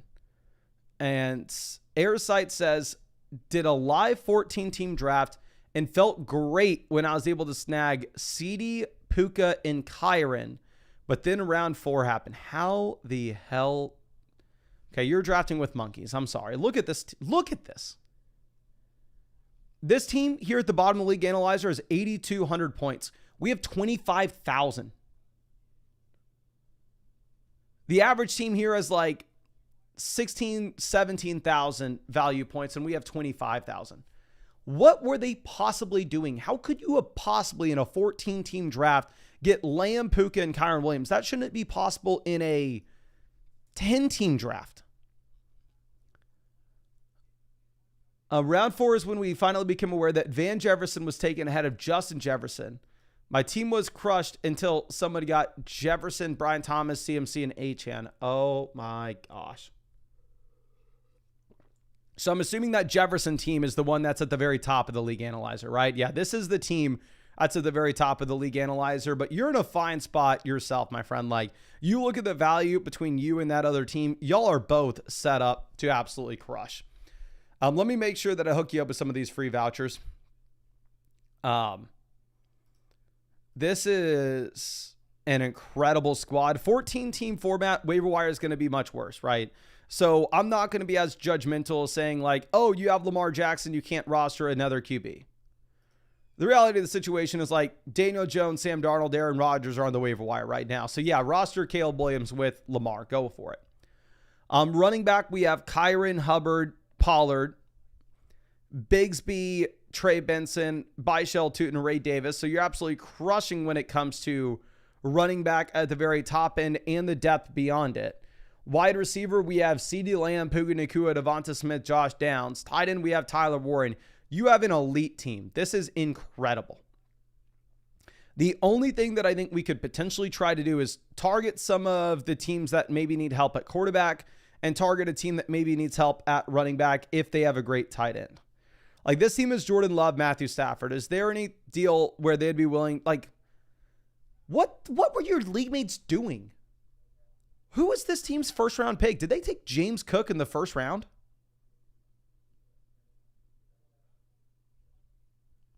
Like, I want to like say, oh, this team needs a quarterback. Let's send them Caleb Williams. But what are we getting in return? I guess we can try to go like Caleb Williams and Tony Pollard and get up to James Cook.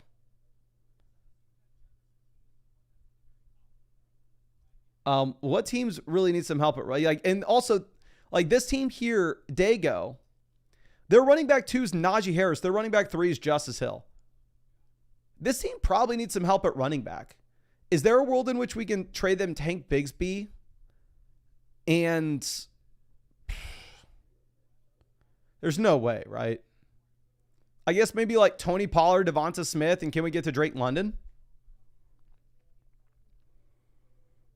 I would attack some of these teams that are garbage at running back, garbage at quarterback, see if we can sell them a depth running back and go get an elite upgrade inside the starting lineup. See if we can sell them that depth quarterback and go get an elite upgrade inside the starting lineup. I mean, usually that's a move that's kind of difficult to make in a 14-team league, just given the fact that depth's going to be a little more important, so it's hard to trade it away. But when you have this strong of a roster, where it looks like this is a dynasty league where you've accumulated value for years and you didn't just draft this yesterday, I would go ahead and I would try to take advantage of some of those league mates by maybe selling Pollard when you have no Spears, maybe selling Tank Bigsby, etc., etc. Incredible team.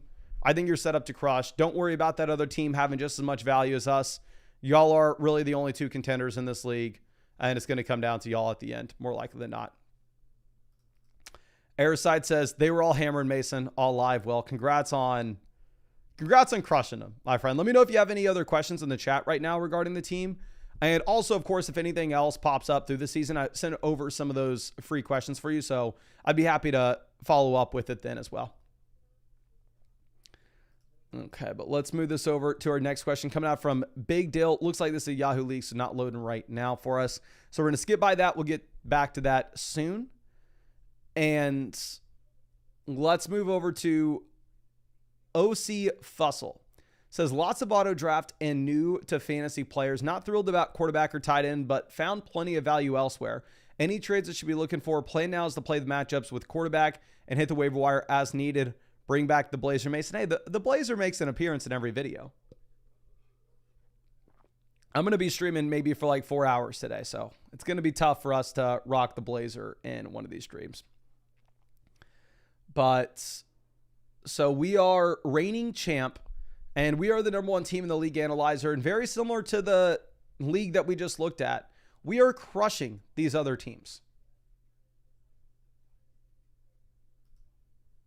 I have no idea how y'all are like beating your league mates this much in the draft. You look at the Flock League analyzer, and it's like everybody's very close when it comes to value coming out of the draft. And then obviously you'd assume that some teams pull ahead and some teams fall back as the season goes on.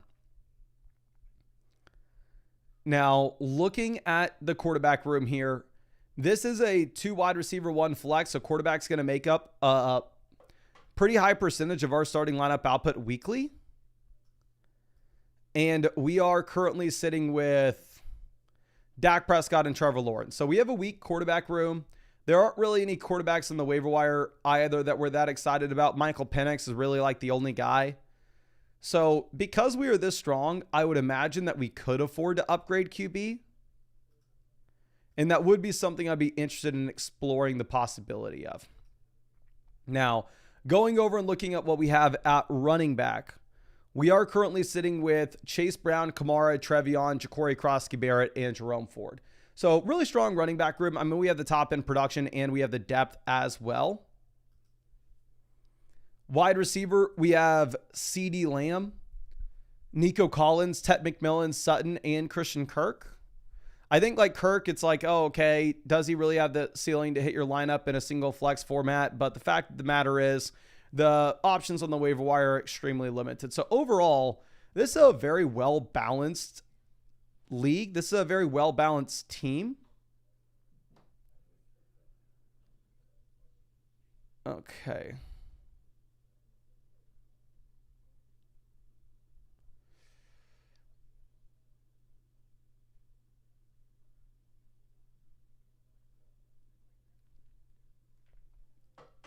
I think the only thing that you could possibly do is try to upgrade quarterback here. But the fact of the matter is, like, if we're upgrading quarterback, we're looking to sell JCM. We're looking to sell Sutton. So can we find somebody that's desperate at RB? So let's see. Who's the worst team in this league at running back? This team is Breece Hall, Isaiah Pacheco, Woody Marks. So if their running back 3 is Woody Marks, they're in a good spot where Ja'Cory Crosby-Barrett can make a difference for them. This team at the very bottom, I know you said people auto-drafted, but their running back room is Cam Scottaboo and Austin Eckler.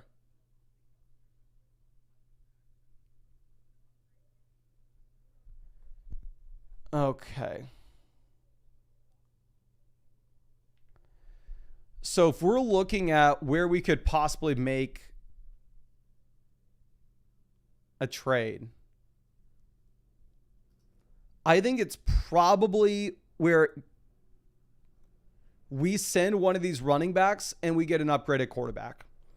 Is there a world in which a team that's this bad is going to respond to our trades? As my concern is like, oh, if somebody's going into the season with Cam Scatterbo and Austin Eckler,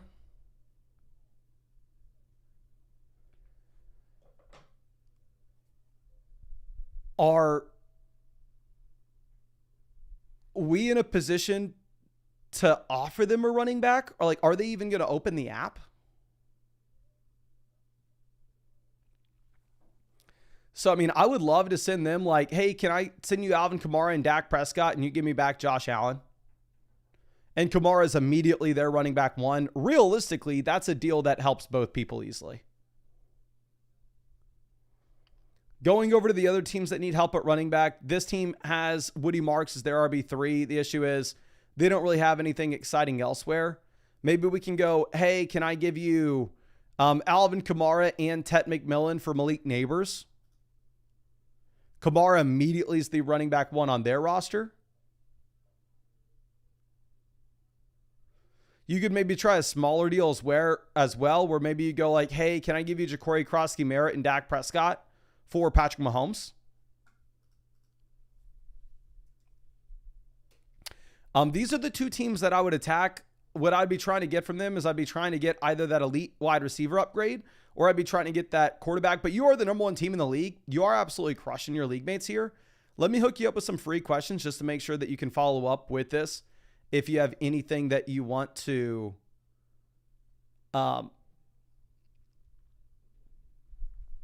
look at. But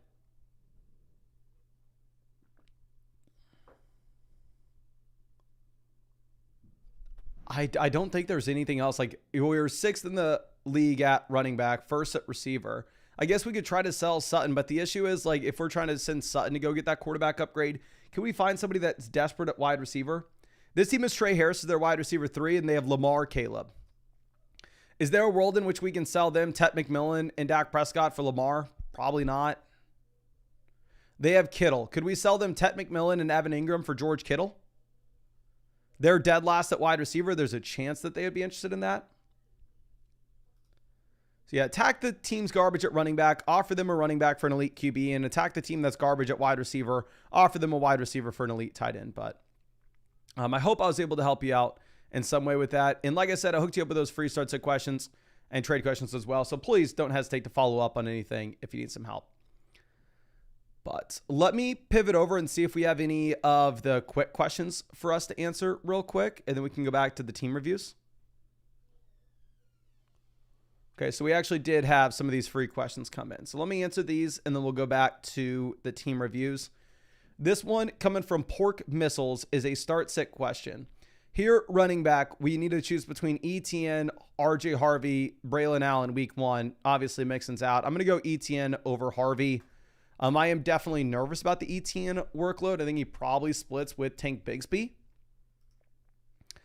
Okay, now down in the flex, if we are looking at Metcalf, I think you absolutely have to play him over Travis Hunter, RJ Harvey week 1, where we don't know what their roles are going to be immediately. And then Stephon Diggs as well. Like, I have Metcalf and Diggs in the flock league, and I'd definitely be playing Metcalf over Diggs until we see Diggs healthy coming off the torn ACL.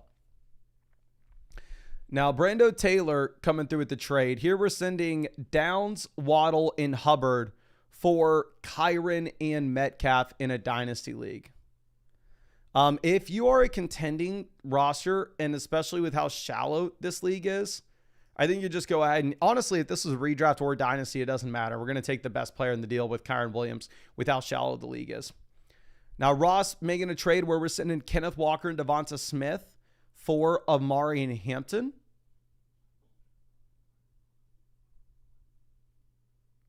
We will go ahead and first let me reference this. Hellos keeps on spamming that what their name is in the chat for a free team review. Okay, we're not doing the free giveaway right now. Please do that whenever I ask for you to put your name. And we're not giving it away any free team reviews. It's free start set questions and trade questions. Okay. Now, Ross, if we're looking at Walker, Devonta Smith versus Martin Hampton, this is, I believe, something we already looked at from another team.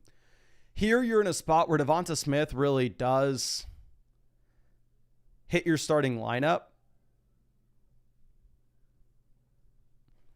Like, Addison is going to be suspended. Judkins, we have no idea. You have Henderson and Harvey both as rookies. For your team specifically, I don't think you have enough depth for this. So we're going to go Kenneth Walker and Devonta Smith. Now, Panther fan coming out here for the flex. We have DeAndre Swift, Corey Krosky-Merritt, Rashad White, Debo Leggett, and Addison. All the backup running backs in Chicago are injured right now. I think DeAndre Swift looks like he's going to have a massive role week 1. Go Swift. Now, Curly with the start sit. We need to figure out a flex. Here, we are looking at Rome Odunze versus, I guess, Ricky Pearsall, RJ Harvey. If you have Juwan Jennings playing week 1, I'm going to go with Rome Odunze. If Juwan Jennings is out, give me Ricky Pearsall. Now, Chuba Chaser says, upgrade quarterback or tight ends. Higgins +1 for 2 trade. I'm going to hook you up with a free trade question, my friend. I have no idea what you're asking. I can't see your team if you just send in a super message, not a team review. I'm sorry. But you should have a free trade question in your account. Aiden coming through with the trade. This is Caleb Swift Higgins versus Kamara in London. 10-team single flex format. We're getting the best 2 players in the deal. So, yeah, this is a no-brainer. You go London and Kamara. Drew says, hey, Mason, thanks for the help. Thank you, my friend. Here it's Adams and Kittle versus Nico and Warren. Ooh, this is interesting. So this is a double flex 12-team league, so the depth's going to matter a bit more. I do think that Nico Collins is in a different tier than Kittle and Adams. A lot of it's going to come down to what do you think with Tyler Warren? Do you think there's any shot that we get that top 5 tight end production from Warren this year? And if so, we're going to go with the Nico Collins side. But Tyler Warren's the wild card in that. Now, your boy Rob coming through at the start set. Here for the flex, we're choosing DJ Moore, George Pickens, Tony Pollard. Hate the matchup for Pollard, but now that Spears is officially out week 1, I think you just have to play him. The workload's going to be too large. Emperor says, how can I upgrade at running back and potential tight end? I can't see your team if you don't send in a roster review and you send in a super message. So if you have, I'm going to send you a free trade question. If you have a trade that you'd like me to look at, I'd be happy to look at it for you. I'm chopping broccoli. This is Charbonnet versus Geno Smith. Is this a 1 quarter? No, this has to be a super flex league, right? Let me look at the available options on waivers. Quarterback, Darnold, Rodgers are the only starters on waivers. Running back, you have Judkins, Mixon, Benson. So with that in mind, if this is a super flex format, I think you're going to go ahead and you're going to take Geno Smith. Let's see. Cody says, who can I reach out on the Flock team to help with the glitch on the website? Send it in the site issues section of the Discord, and the developers would be happy to check it out for you. And you also, what's the glitch? But apparently we had 600 likes in the stream. So if you have an account on flockfantasy.com, now's the time to give me your username in the chat, and we'll go ahead and we'll pick one of y'all to get a free start set question and a free trade question too. And let's move this over. And I think our next team review is going to be from Marky. Or is it Big Dill? Or is it Curtsy Flush? Okay, it's going to be Curtsy Flush. Okay. Well, let's pick somebody random here. And as I pick somebody, let me remind y'all, if you wanted to get access to everything on flockfantasy.com all season, you can get the 2025 season pass still. And if you use code FLOCK, you're also going to be getting free vouchers for start set questions and trade questions for me to answer during the stream. If you use code FLOCK, which the link to that's in the description and comment section. Now, Nick says fresh Naresh. So let me pull this up and get you your answer, my friends. Or get you a free reviews. Hopefully use code FLOCK. If not, I will look for a backup in the chat after. Fresh Naresh, annual mother flocker. Appreciate you, my guys. So you should have those free reviews already. You've been with us since 2023. Thank you so much, my guy. Let me hook you up with those free vouchers, though. So you should have those free trade question and starts at question vouchers on your account. Now, let's move this to Courtesy Flush. It says, love the content. Thanks for the home league draft assistance. Thank you, my friend, and excited to check this out for you. So this is a league in which you only have offensive players. I believe, are you not starting a kicker and defense in this league? Love to see it. But here, I will say first things first. Starting Ja'Cory Krosky-Merritt week 1 is going to be putting you in a very awkward spot. So in my opinion, I think that you actually probably should be looking to make some adjustments here. If you are sitting with Ja'Cory Krosky-Merritt inside your starting lineup and we have Rashee Rice on our bench, I think we need to be either making adjustments when it comes to the waiver wire or making adjustments through trade. Now, we have Josh Allen in the starting lineup, so that's going to give us the flexibility where we don't have to roster a backup QB. We're also not rostering a backup tight end down there on the bench either. But as we look at the construction of this team, I would say that our strength at the very top of the team is definitely wide receiver, right? Our first 2 wide receivers in our draft were Nico Collins and Puka Nacua. Those were our first 2 picks. Then I guess we went Josh Allen in round 3. So we didn't go with the full 0 running back build because we were still able to get Kenneth Walker, but we went pretty close to a 0 RB build. So with that in mind, I would say that you're in a position in which it probably does make a lot of sense if you wanted to go ahead and if you wanted to just load up your bench with as many running backs as you possibly can.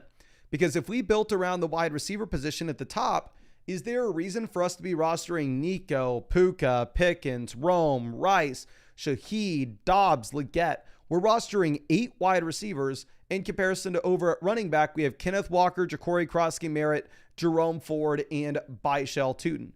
I would make an argument for a league like yours, you're incentivized to actually roster more running backs than wide receivers. So the main thing that I want to be doing with your team right out the jump is I want to make sure that we go ahead and we drop some of these receivers at the very bottom end of our team that are going to have a very difficult time turning into every week starters for us, such as Romeo Dobbs and Xavier Leggett. I think you drop Leggett. I think you drop Dobbs. I think you go to the waiver wire, pick up 2 running backs, even if your waiver wire is horrible, even if the guys that you end up needing to look at would be somebody like Miles Sanders, right? Where you're saying, oh, okay, well, at the end of the day with Miles Sanders here, we can probably cut him after week 1 if we don't like his role, but he does give us some upside to be actually a starting running back in an offense where he could move the needle for us. So I would personally go ahead and cut the 2 wide receivers at the very bottom.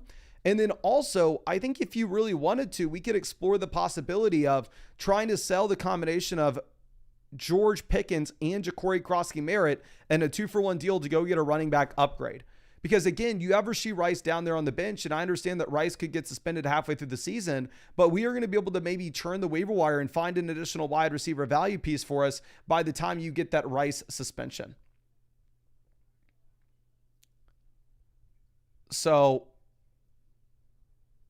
I would make the trade offer to teams that need help with the receiver, trying to send one of like Pickens or Rome with JCM to get an upgrade at running back. And I wouldn't stop there. I would be cutting Dobbs and I would be cutting Leggett for running backs. For sure. But I hope I was able to help you out in some way. And again, thank you so much, of course, for submitting the team. Okay. Dib says, when you load in a team, does it automatically detect the league settings? Yes, if the team's linked like this league here, It detects the league settings. So I'm looking at right now and this is why it's so much freaking better than how we used to do it through super chats on YouTube. Like I can see it's off the screen for y'all most of the time, but you can see out here at the bottom, it tells me this is a 10 team, 1 quarterback, start 8 PPR, non-tight end premium league, redraft. So yeah, I can see all your league settings the second we pull this up, or at least all the relevant league settings. So here, this is from Matt. Says, thanks, Mason. Also curious on who you think I should drop once the season starts because we need a defense and a kicker. So this is the Cheese Awakens. We are second in the league analyzer here. And we are at a spot where there are interesting waiver wire pickups. So this is going to be very, very difficult, my friend, because there are already players on the waiver wire that I would love to pick up as is. And if you're telling me that we still need to make drops to add kickers and defenses, we're going to be in a world of pain. Now, the first thing that I'll say is if Brian Robinson sitting here at the bottom end of our bench, Brian Robinson is the easiest cut that we are going to have on our roster. Never going to make a difference outside of McCaffrey. I mean, a potential McCaffrey injury. So what I would be looking to do is I'd be looking to cut Brian Robinson. And I would also probably cut Dalton Kincaid because there's no way in hell you ever start Dalton Kincaid over Trey McBride. But that picks us up the kicker in the defense. And we aren't able to get Ja'Cory Crosky-Merritt, Jaden Higgins off the waiver wire for free. So I would love to take it one step further, and I would love to do anything that we could to open up another roster spot. Now, this is a league where we can end up starting 4 wide receivers. So it's not like the depth is completely meaningless here. But what I do have a potential issue with this team with is we have Joe Mixon, Quinshon Judkins, Caleb Johnson, and Chris Godwin as 4 relevant players that all give us a lot of upside in the second half of the season, but may not be good to go week 1. And that's going to be completely fine to have a few of those players on our team. Obviously, you're getting them at a big time discount in comparison to what their ultimate ceiling is. And I really do like that. But the difficulty is when we stack too many of those players on our bench, it's going to become very difficult for us to make those exciting waiver wire moves to go pick up somebody like Ja'Cory Crosky-Merritt.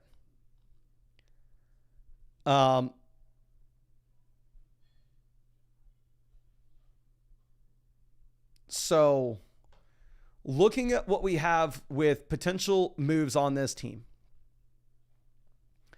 I think it all hinges around how do we open up the roster spots to get these exciting waiver wire guys for free. So we're not in a position where week 1 happens, James Conner goes down, and we really want to go pick up Trey Benson. And it's like, okay, who am I going to drop? Am I going to drop Chris Godwin? Am I going to drop Joe Mixon? Because I'm sure you have an IR slot or two that we're able to put Godwin or Mixon on, but that's not going to stop us when like Judkins is also suspended. Rice is potentially suspended. When you have so many of these guys, I'd be surprised if you have like 4 spots on your roster that you can just stash these players not planning. So I would love to try to just force a quarterback upgrade here. Like I would offer Devontae Adams and Baker Mayfield. Like here's my first offer. I'm going to the Josh Allen team. I'm going to the Lamar Jackson team. I'm going, hey, I'll give you Baker Mayfield and Devontae Adams for Josh Allen. I'll give you Baker Mayfield and Devontae Adams for Lamar Jackson. Expectations would be they're probably going to say no. Now, right afterwards, we can go over to the Jaden Daniels team. We can go over to the Jalen Hurts team and offer them the same thing. Go, hey, I'll give you Devontae Adams and Baker Mayfield for Jalen Hurts. I'll give you Devontae Adams and Baker Mayfield for Jaden Daniels. That's a little bit more likely to get accepted. I did see Daniels go after Devontae Adams in the Flock League draft. I also saw Jalen Hurts go after Devontae Adams in the Flock League draft. So I do think that there's an outside chance that you're able to pull one of those moves off. And then that will open up the roster spot for us to very easily just go out there and pick up Ja'Cory Crosky-Merritt for free. Outside of that, like you have such a strong team that it's not easy to do much else. Again, I think you just kind of go out there, you cut Brian Robinson, you cut Dalton Kincaid for your kicker defense, you do what you can to sell either Adams or Devonta Smith with Baker Mayfield for an elite quarterback. We hopefully open up a roster spot where we can pick up Ja'Cory Crosky-Merritt for free. But I mean, we are also sitting in the second spot in the league analyzer. And we're much better than the other teams in our league. So I think you're crushing regardless and in a great spot, my friend. So let's move this over to our next team. This one's going to be coming out from T Wood. I think this is going to be an ESPN league here. Or is this a Yahoo league? Is Yahoo back on the table for us? Can y'all let me know? Is this little helmet that's loading, is this Yahoo or is that ESPN? But T Wood, regardless, super excited to check this out. Let me hook you up with some free questions here. Says, what's up, Mason? Drafted late last night, and in a league I've been in for a few years. They decided to change it to a 4-player bench, 3 wide receivers, 2 flex. I really hope that we hammered wide receivers here, my friend. Just curious on how I drafted. Decided to go with quarterback, tight end late. That's exactly what you want to do for your format. If you can start up to 5 wide receivers, quarterback, tight end's going to make up a smaller percentage of our starting lineup output. We want to hammer in receivers, get some strong running backs as well. Love to hear that. Any reconstruction helps. Thanks. Thank you, my guy. Super excited to pull this up. We are currently 3rd in the league analyzer in this 12-team league. And again, it is going to be a deeper league when it comes to the starting lineup size, but we do have a shallower bench, so there should be okay waiver wire options. Like Justin Fields is out there on the waiver wire, Byshell Tutin's on the waiver wire. Wide receivers are very thin on waivers, but again, you can start so many wide receivers here weekly that it's not going to be a super stressful thing. So starting off at quarterback, we are sitting with Caleb Williams. I do think that it could be interesting for us to potentially go through and like pick up another quarterback like Justin Fields or Jordan Love for free, and then just go ahead and play the matchups between Caleb and whatever other quarterback that we picked up. But the difficult spot with me telling you to do that is, who are we cutting? Are we cutting Trey Benson? I don't know. So because you don't have an easy cut, I'm fine with us just holding on to Caleb. I would be quick though if like Caleb is not looking like a relevant fantasy piece and we have Justin Fields breaking out. I'd be fine if you pivoted over to Fields relatively quickly in the season, like, and just stream the quarterback position, because you do have a bunch of quarterbacks out there on the waiver wire. Now going over to what we have at running back, we have the anchors with Jahmyr Gibbs and Kenneth Gainwell. We have some quality depth pieces with Tank Bigsby and Trey Benson. And then we just hammered in these receivers. And I would hate your team. I would hate your construction if it was a 2 wide receiver, 1 flex league. If it was a 2 wide receiver, 1 flex league, and I was looking at this going, man, what the hell are we doing starting Zach Ertz? And we have Jalen Waddle, Ricky Pearsall, and Chris Olave on our bench. This is garbage. But because we can start 5 receivers, our lineup includes A.J. Brown, wide receiver 1, Mike Evans, wide receiver 2, Sutton, wide receiver 3, Waddle in the first flex spot, Ricky Pearsall in the second flex spot. In a 12-team full PPR format, your league mates are going to have such a difficult time competing with that. And having Chris Olave as your wide receiver 6 is not even overkill in this spot. If Olave is the first name on your bench in such a deep starting lineup, Olave's going to cycle through one of those wide receivers, whether it's Waddle, whether it's Pearsall, whether it's Sutton. One of them will disappoint. Another guy's probably going to get injured. So I love what you did with your team. Obviously, tight end is absolute garbage. You're going to be streaming the tight end position, very similar to quarterback. Be quick to cut Zach Ertz in favor of Britton Stranger, Hunter Henry, if one of them is producing and Zach Ertz isn't. So I don't want to do anything with your team. I think if your team was a different format, it would be garbage. You would need to make dramatic changes.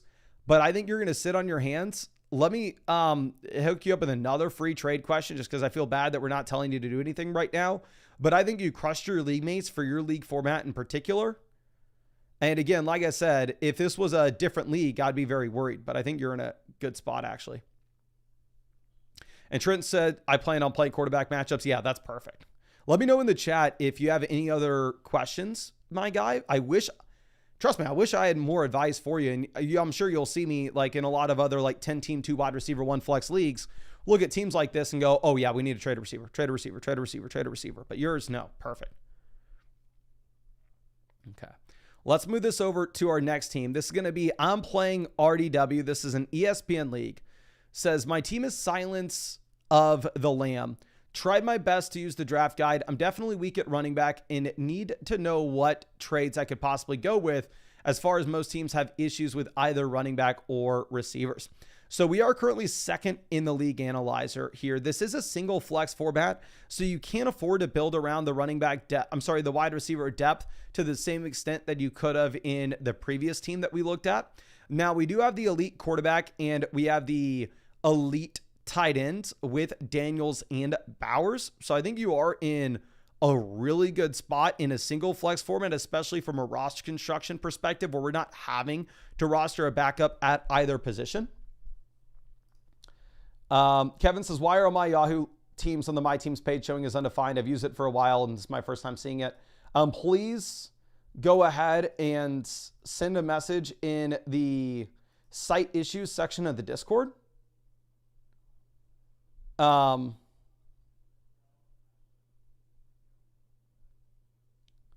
And the devs will be happy to get back to you. There was a massive update to the site, so maybe you're just having an issue with your account with the update. I'm going to send the link to the Discord in the live chat right now. Just open up a ticket in the site issue section, and hopefully the devs can help out. But anyway, pulling this back up. Here, running back, we are currently sitting with Alvin Kamara, RB1. This is a full PPR format. So if this is a full PPR league, I'm fine with Kamara as my RB1. Is it a positional strength? Of course not. Beyond that, we have RJ Harvey, Quinshon Judkins as potential late season plays. We have Jordan Mason, Zach Charbonnet as desperate running back starts, but elite handcuffs. We have Dylan Sampson, Ollie Gordon as like depth RBs that, I mean, maybe you could, they're probably pretty much just handcuffs. Going over to receiver, we have Lamb, Garrett Wilson, Tet, Igbuka, Bateman, and Jalen Coker. I would like to cut Jalen Coker on this team for sure. I know Hunter, I would cut Jalen Coker for Miles Sanders. Because of the fact of the matter is there's nothing that in this league where you only start 2 wide receivers, 1 flex. I don't think that there's going to be anything that happens in the first 3 weeks that all of a sudden you change your mind and you go, you know what? It's actually a good idea for me to start Jalen Coker over CeeDee Lamb. It's a good idea for me to start him over Garrett Wilson. It's a good idea for me to start him over Tet. It's a good idea for me to start him over Igbuka. Jalen Coker is not hitting your starting lineup in this league. Where week 1, there is an outside chance that we just see Miles Sanders be the straight up starting running back. So I would make that pivot myself. Just cut Coker, pick up Miles Sanders. And then if Miles Sanders, you don't like the role on that Thursday night, you can just go ahead and cut him, pick up another running back, whether that's Dowdle, Giddens, Chris Rodriguez. And then ultimately, while we'll probably have a weak lineup at the beginning of the season, considering the amount of rookies that we have on the roster and the question marks that we have surrounding our running back too,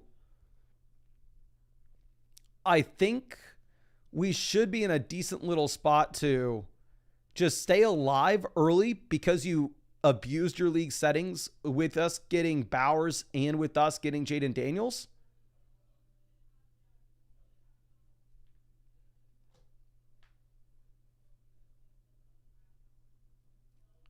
And then, yeah, just drop Coker, pick up Miles Sanders, and then let the season play out. I think you have a strong team beyond that, my friend, to be honest with you. I wish I had some more trades for you to make, but in reality, I don't think trades are the best thing for this team at the moment. Now, Bodie, we're going to get back to this. It's not loading right now. It's probably a Yahoo league, and we are having to get Yahoo to bump up our rate limit. Let's see. OBXO Brian says, what's up, brother? Thanks for everything y'all do on the site. It's major help. Here's the big league squad. Would love your thoughts and any moves I should be making. Thanks for your time. Thank you so much, my guy. Here we are second in the league analyzer, so we are in a comfortable spot. This is a 12-team, 2 wide receiver, 1 flex format. Looking at the waiver wire options, they are pretty thin across the board. I mean, really at every single position, there's not an exciting waiver wire name. I'm looking at quarterback. We have Purdy and Fields. We're just going to be playing the matchups between the 2 guys. And honestly, I think that you should be fine with this. Going over to running back, we are sitting with Jahmyr Gibbs and Achane. So we have the double anchor running back strategy. We have Jaylen Warren as a potential starter early that will transition to an elite handcuff later in the season.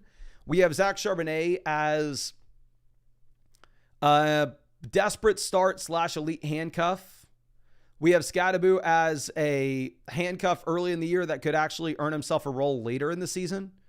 And then wide receiver, we have Ladd McConkey, Tyreek Hill, Cortland Sutton, Jamison Williams, Rome Odunze. We have 5 startable wide receivers in a league in which we can only start 3.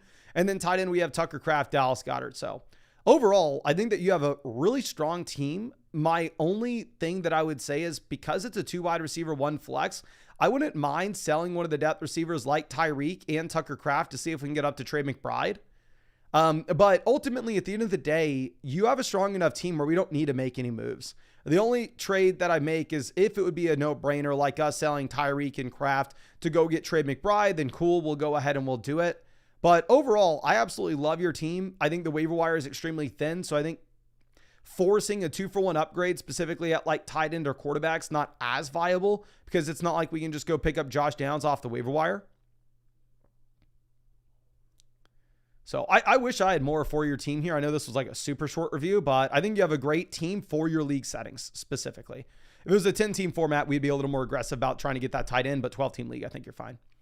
But let me move this over and get back to some of the shorter questions that we have on the site. Then we'll switch back to some of the team reviews. So this next question that we have coming out is going to be Nate. It's a start-sit question. Running back, we are going to be starting, dear God, probably Kamara over Hampton week 1. Sounds like Najee's good to go. I don't think Najee's going to have that large of a role. Hampton, we're still going to be looking at as an auto start in the flex, and we're going to start Devontae Adams as well, and we'll see what the role looks like for like the rookies and Ricky Pearsall, Olave early. And then going over to tight end, I'm going to be starting Loveland the second half of the season for sure. And early in the season, I would rather just go with Evan Ingram and wait until we see what kind of snap rate we have from Loveland and the amount of routes that he's running early in the year. Now, Emperor Vlad coming out. This is Tony Pollard, Keon Coleman versus Kenneth Walker. So if we're looking at this from a short-term perspective, I think first 4 weeks, Pollard's going to be comparable to Kenneth Walker. But the second half of the season, I think that Kenneth Walker should just be running laps around Tony Pollard. And I don't know if Keon Coleman's going to move the needle enough for it to justify that. So I think it's a lateral move early when Spears is out, but Spears should be back at some point. And then once that happens, I'd way rather have Kenneth Walker go get the best player. Now, Sam Carrera coming through with the start set. Here for the flex, we are going to go ahead and we are going to take, dear God, probably Shakir. It's a full PPR format. JCM, I have no idea what the role is going to be week 1. I don't know what the role for Javonte is going to be. Javonte maybe is the starter, likely is the starter, but it's no guarantee. And the thing with Javonte is he has such a bad matchup against the Eagles week 1 that even if he is the starter, I don't know what the ceiling looks like. Now, Buddy coming through with the trade question. This is Ladd McConkey and Evan Ingram versus George Kittle. I'd rather have Ladd McConkey straight up over Kittle. It's a 10-team, 2 wide receiver, 1 flex. Wide receiver, we have Chase, Godwin, Igbuka, Hunter. So with us having 2 rookies here and then Godwin injured, I would actually roll with Ladd McConkey early in the season. And then once we get a breakout from one of the rookies or Godwin comes back, then we potentially make this deal for Kittle. Now, H. Stanton coming through with the start set. Here it's going to be Pollard versus Ricky Pearsall, essentially week 1. I think with no Spears, you are going to have to take Tony Pollard, even if it's a tough matchup against the Broncos. And then here for the flex, I think you could consider Ricky Pearsall over Rome Odunze if you have no Jawan Jennings week 1. Archer says, hey, Mason, need advice on start set. Also trade. So looking at this, running back, we don't have Mixon good to go early. I think we go Pollard with no Spears. Tight end, we're going to go Tucker Kraft. And then down here in the flex spot, cut Tyler Lockett, cut Hollywood, go pick up better flex names. And then I'll start Isaiah Pacheco where it looks like looking at Debo, I'm a little less excited now that Terry's good to go week 1. Now, Tank Tone coming through. Here, we are going to start Bucky Irving as an auto start every week, regardless of matchup at running back. Wide receiver, we're going to go Rashee Rice, who's not going to get suspended until halfway through the year. And then down in the flex, I'm going to go with DeAndre Swift. Obviously, the Saints are going to be underdogs in pretty much every game that they play, including week 1. But in comparison to DeAndre Swift, the Bears are also 1.5 dogs week 1 as well. Now, Jada Tiger here, we're going to be actually taking Lawrence over Dak for the first week just because we really don't like that Eagles matchup. The Cowboys are like 7-point dogs.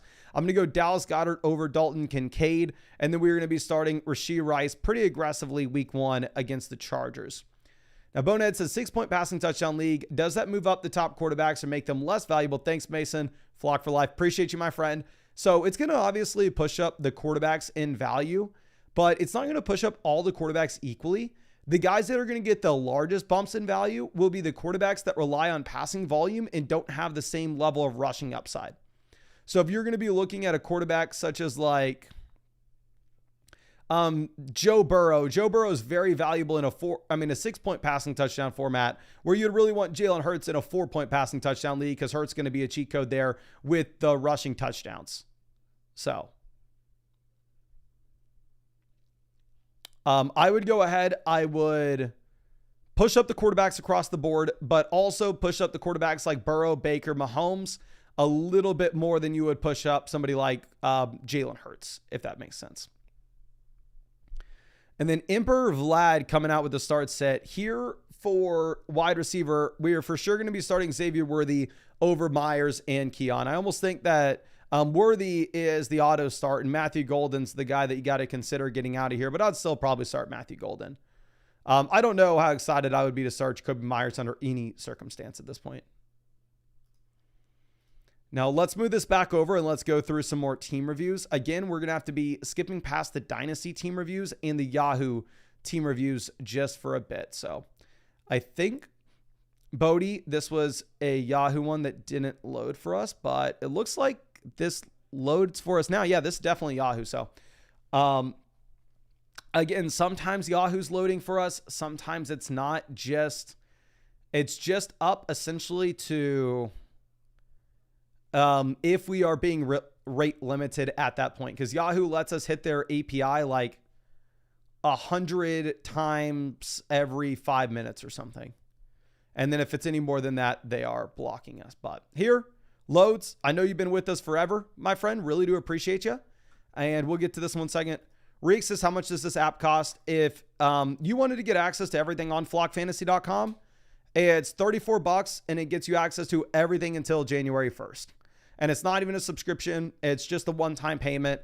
And on top of that, if you use code FLOCK when you sign up, you'll actually get some free start sit question, trade question vouchers for me to answer in the live streams. And we're going to be streaming every single day until Christmas, answering your questions. So it's $34. In my opinion, it is by far and away the most useful fantasy football site to win your league this year. And at the same time, it is the cheapest. Now, of course, I am very biased with that opinion, but I will also say that I do a lot of research in the space because it is my business. And y'all have never heard me. We've had this website this is our 3rd or 4th year. And this is my first time I've ever said that we have the most useful site for you and we have the cheapest. I've had this for a long time and we've been working on it for a long time. And this is the first time I can ever say it. Okay. Now, Bodie says, Mason, how are we feeling about the team, big dog? I wanted to get a good quarterback and tight end since it's a single flex. I grabbed running backs for the upside on the bench. Well, right now we are sitting at the number 1 spot in the league analyzer, which is really nice, but it's a 12-team single flex league like you already mentioned. And I will say that there are initial things that I think we can be on the lookout when it comes to the waiver wire. Like Luther Burden would be an interesting potential pickup off waivers. I don't think it's an automatic play where we need to be cutting Keaton Mitchell for Luther Burden because, again, you have Keaton Mitchell with a pretty high ceiling if you were to see an injury to Derrick Henry, and Derrick Henry is pushing 32 at this point. But regardless, quarterback, I mean, we're sitting here with Joe Burrow. I'm not going to sit here and act like Burrow is in the same tier as Allen, Lamar, Daniels, but Joe Burrow is still definitely a very exciting quarterback. Don't get me wrong. And we don't need to roster a backup quarterback when we have Burrow, and the waiver wire quarterbacks don't look phenomenal at this point. Going over and looking at running back, we are currently sitting with Kyron Williams, James Cook. So we have 2 really exciting RBs at RB1, RB2. I'd say Kyron Williams below average RB1, but James Cook is an above average RB2. Caleb Johnson, JCM, Byshell Tootin, Keaton Mitchell give us a bunch of upside through the bench.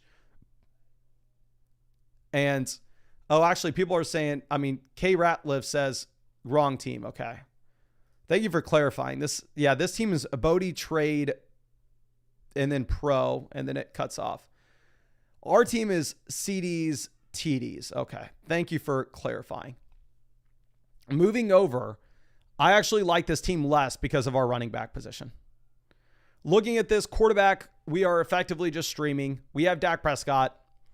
And looking at what we have with the quarterbacks on the waiver wire, we have Michael Penix, Tua, Cam Ward, Bryce Young. So single flex format, I would love to get a better quarterback than this. Like if we could try to offer Tet McMillan and Dak Prescott and go get Jalen Hurts, I would love to do so. Jalen Hurts went behind Tet McMillan in the Flock League draft. If we could offer Tet McMillan and Dak Prescott to go get Jaden Daniels, I would love to do so. I mean, Jaden Daniels went behind Tet McMillan in the Flock League draft. I think that would make this team 10 times better. It would open up a roster spot as well, because the issue that we have with this team is I'd like to say like, oh, okay. How are people saying it's still the wrong team? Oh, CDs. Oh, dear God. This is embarrassing. This is like my first time ever doing this. This is the correct team. And this team I like for this format, which is hilarious because you are lower in the league analyzer than the other ones. But we have the elite quarterback with Daniels. We have the elite tight end with Kittle. It's a single flex format. I absolutely love to see that. We don't have to roster a backup at either position, which is a good thing for us because the backups at both positions are trash. Now, a waiver wire move that I think we clearly need to be making is I think we need to be cutting Ollie Gordon in favor of going through and picking up Luther Burden. Because when we look at wide receiver, I agree with the overall sentiment that it's a 2 wide receiver, 1 flex league. So we don't want to spam wide receiver depth. And we are a little more incentivized to build around running back depth. But still at the same time, if we are looking at this, we have quality running backs and quality receivers at the top, but I think that Luther Burden just gives you a much higher ceiling than Ollie Gordon. And if you were to cut Gordon and Burden, you're still rostering more running backs than you are wide receivers. Running back, we have Chase Brown, DeAndre Swift, Jordan Mason, Trey Benson, Ray Davis, Tyler Algier. So we have the 2 starters at the very beginning of the season, and then we have outs to running backs with really high ceilings as handcuff options down on the bench, which I really like. Wide receiver, we have the anchor receiver with Bryant Thomas. We have Xavier Worthy. We have Stephon Diggs. We have Josh Downs. So we have serviceable wide receiver 2s and wide receiver 3s. We have the elite tight end like we already mentioned. So structurally, I actually like your team more than the other teams that we looked at. And I think really it's just going to be a super simple, keep doing what you're doing, cut Ollie Gordon, pick up Luther Burden. And let me make sure you have free questions in your account, my friend, so you can follow up with us here. And again, sorry for getting confused with the other teams in this league earlier. But yeah, somebody had your personal name as their team name, which obviously is a little confusing. And then somebody had CD TDs, and then another person had CDs nuts. So not the easiest for us. Okay. So let me pull this back up. The site wasn't letting us create those free vouchers. PT says, I use NFL Fantasy. Can you still review my team? Yeah, you can always submit screenshots of your teams on the website for us to review, and we can review it that way. But Bodie, I just sent you over the free trade question and the free start sit question. So those should be in your account as well. Now, Tater Tot Matt coming through with our next team. Says, real weak on running back, last in the league. Trying to trade a strong wide receiver asset to upgrade, or does the rest of the team look like it can cover the gap? According to the website, I'm the first team off the board. Thank you. Been a fan since you were recording in your bedroom with your bed in the back. That is awesome, my friend. I really do appreciate you. And yeah, thank you so much for sticking with me for so long. Let me send you over some of these free questions. And then, yeah, this is the number 1 team in the league, not only according to the expert rankings, but also according to my own rankings as well, which I personally really like to see. And looking at what we are doing at quarterback, we are currently sitting with Burrow and Justin Herbert. So when we have Burrow, I would say a lot of times we don't need a roster that backup QB. However, when we go through and we look at the other options on the waiver wire, this is going to be a little bit of a deeper 12-team format. So the reality of the situation is, as we look at some of these other names, like I can't be that excited for you to go through and for you to cut Justin Herbert to pick up Miles Sanders. And it's not like Joe Burrow is the same caliber that you have with Josh Allen, like you have with Lamar Jackson. And we have seen Burrow miss time through his NFL career. So I'm actually fine with us rostering the second quarterback here in this instance, whereas I won it on a lot of Joe Burrow teams. Now, going over to what we have at running back, we are currently sitting with Amari Hampton, RJ Harvey, Rashad White, Tajay Spears, Justice Hill, Woody Marks.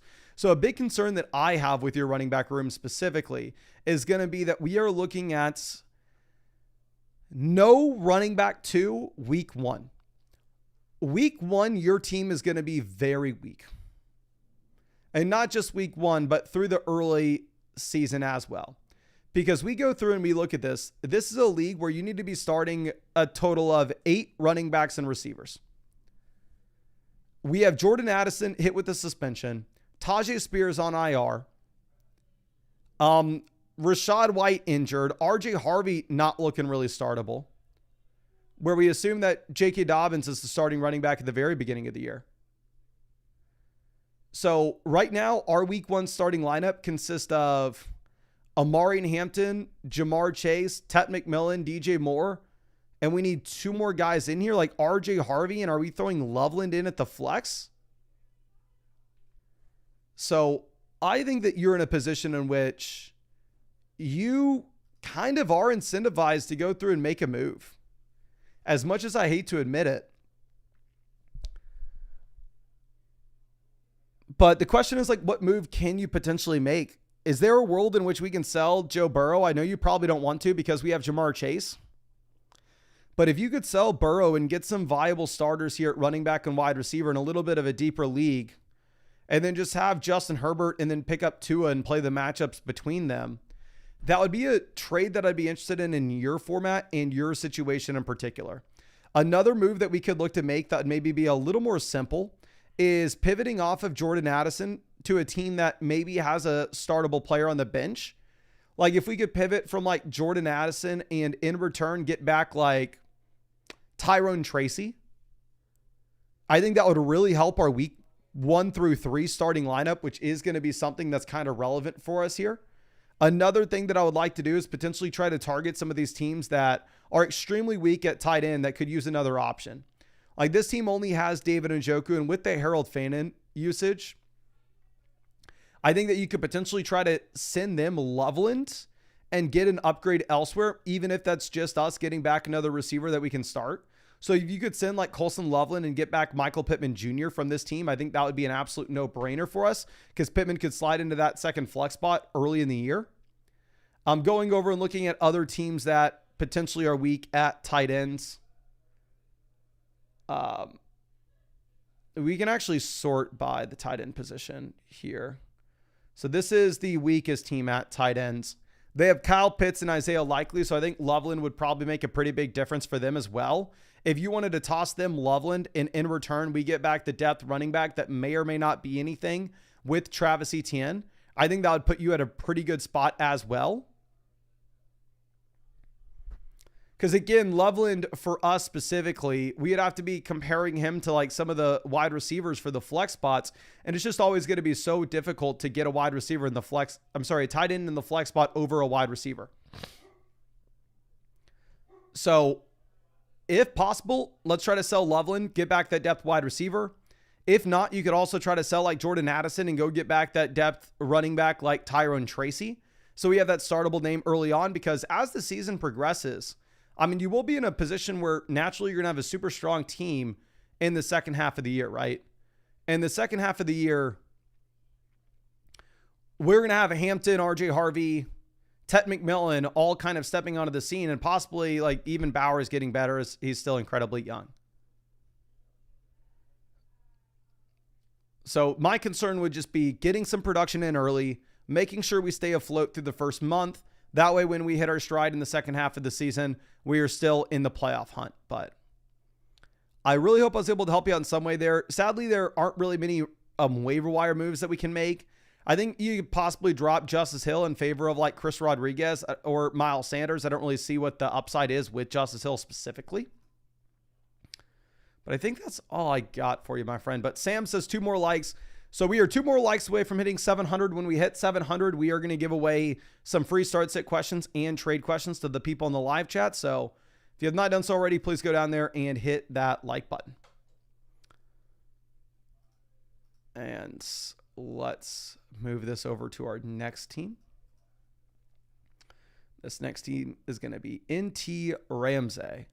And we'll get to this right after we give away that free stuff. So it looks like we did hit 700 likes. So if you haven't already, drop your flockfantasy.com username in the live chat right now. And if you use code FLOCK, I'll be able to find you on my users page and we can get you set up with some free start sit questions, trade questions for the season. Just drop your username in the chat and hopefully we can get you set up. Okay. Let me pull that up on the other window. Okay. We got Mackinac. I believe I'll look you up. I believe you already won, no? Okay, well, we're going to give it to Mackinac anyway. I think he won yesterday. He won at some point. But I'm not going to punish somebody from being in the live stream in back-to-back days. So we'll hit you up with those free vouchers. So you should have a bunch in your account now, if I'm remembering correctly. And also, if y'all want to get some more free vouchers, hit that like button. When we hit 100, we'll be giving out more as well. Danny says getting amped for the new video. So Nick sent it. Nick uploaded it. I don't know if you watched it, but to be honest, and also it's Nick's first time trying to make a video like this, right? So of course he's going to have to have a couple tries at it. But I watched it, and to be honest with you, Danny, it wasn't great. So I gave him 1,000 different things to change and things to fix.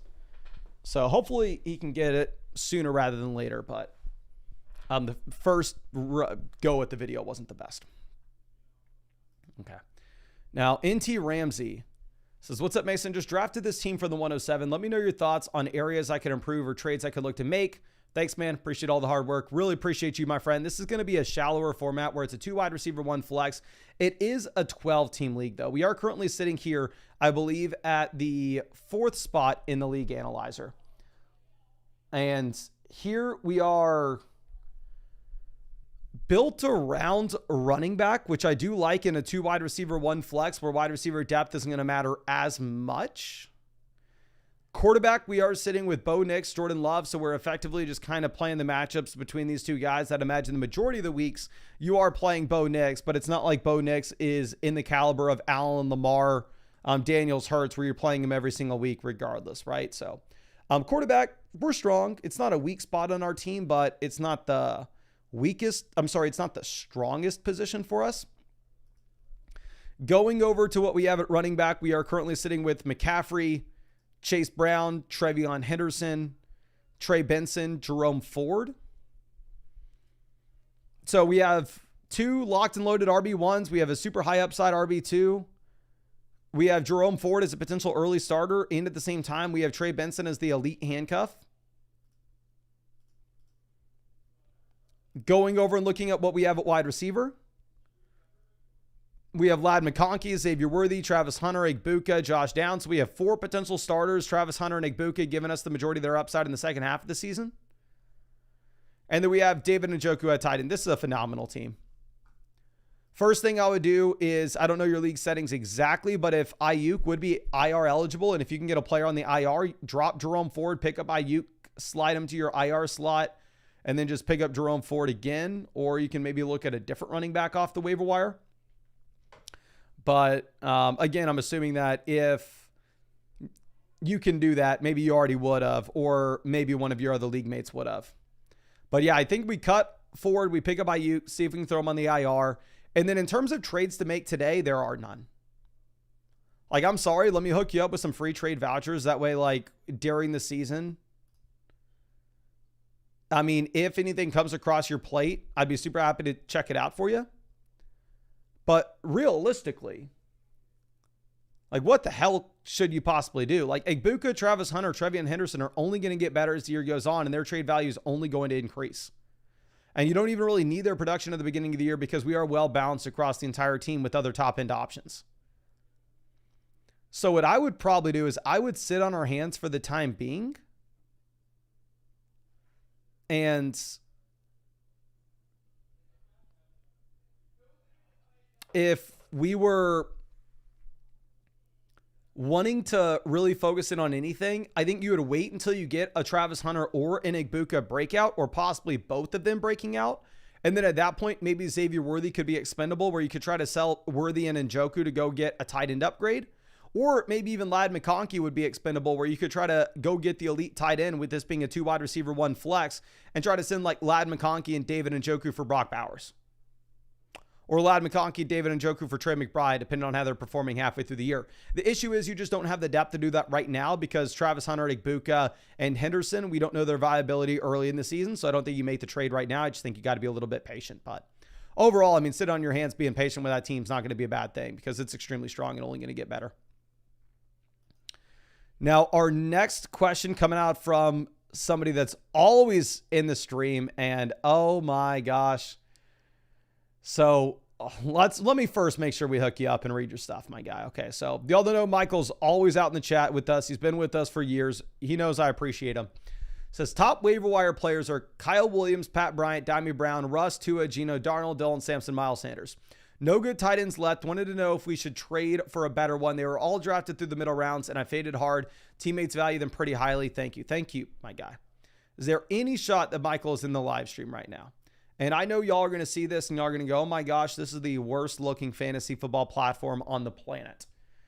Now, I used to exclusively play on this platform.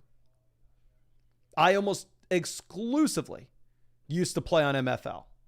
From the year about 2014 through 2021, this is what all my fantasy teams were on. And I was playing a ridiculous amount of them.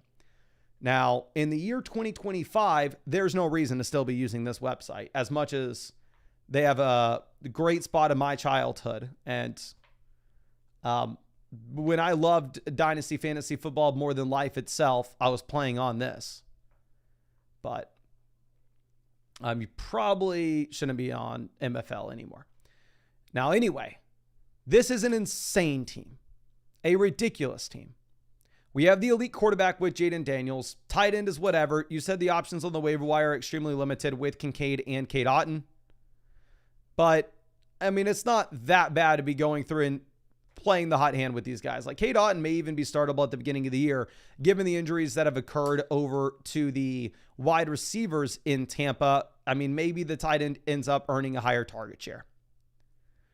When we're looking at the running back, how does this team not contend to just be the heavy favorite in the league this season? We have Barkley, who's a round 1 pick in redraft leagues. We have Achane, round 2 pick in redraft leagues. We have Hampton, round 2 to 3 pick in redraft leagues, all on the same team. We have the high upside as well with Braylon Allen, with Ollie Gordon, with Quinshon Judkins. So this is an insane running back room.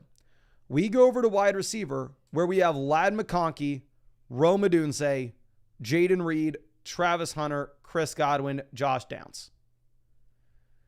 So if this is an MFL league where you have like 3 flex spots, if this is a league where you can get in a total of like 7 wide receivers and running backs into your lineup every week, we do nothing. We roll with the below average tight end room, and we just sit on our hands and we just collect our winnings at the end of the season. Now, if this is a league in which you only have like 2 wide receivers, 1 flex, you are going to be so loaded at the skill positions here that I think it will serve you very well to upgrade the tight end position at some point this year. But almost similar to the team that I looked at right before this, I don't think you need to be doing so right now, because Godwin's not going to be available at the beginning of the year. We don't know if Travis Hunter will be viable at the beginning of the year. We don't know if Juwan Jennings is going to be viable at the beginning of the year. We don't know if Jaden Reed's going to be viable at the beginning of the year. Achane, I mean, maybe there's an outside chance he misses a week or 2. So with the amount of currently banged up players that we have, and then also some rookies as well, I would wait until about halfway through the season. And then once we are about halfway through the year, then at that point, I think we could go through and we could afford to maybe try to sell Ladd McConkey and Dalton Kincaid and go get Brock Bowers, just like what we were talking about with the previous team to this. But for us to go into this season, week 1, we are going to go in with this team. We are going to give it our best shot. And honestly, you have a really good shot to potentially just take out this league exactly like this.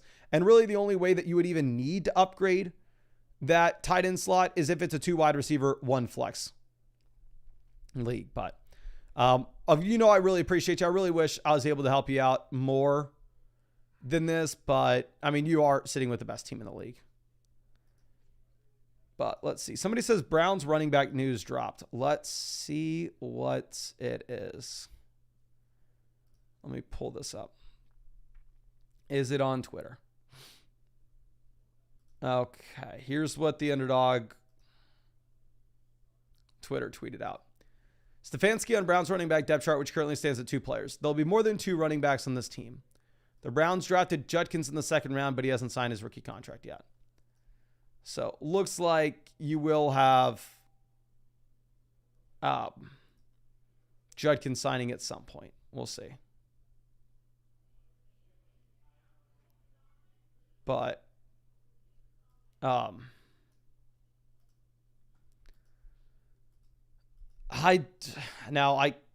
am rooting for Judkins to play because I have a bunch of him in underdog drafts. But to be honest with you, I do kind of like Nathan taking him in round 5 and then he doesn't play at all this year. That would be insane. It'd be really easy to make fun of him for.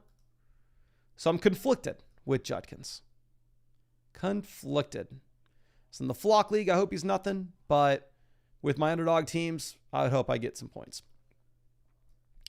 Now, SS Jeeves coming through with this next team. Says, let me know what you think should be done or looked at.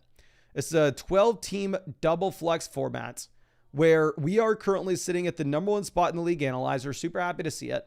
Looking at the options on waivers, Ollie Gordon's the best running back. The Big Q's the best receiver. Isaiah Likely's the best tight ends. There aren't any very easy cuts for us. I mean, there are enough quarterbacks that if you were desperate, you could go through and you could potentially stream the position, but you're probably not that excited to do so.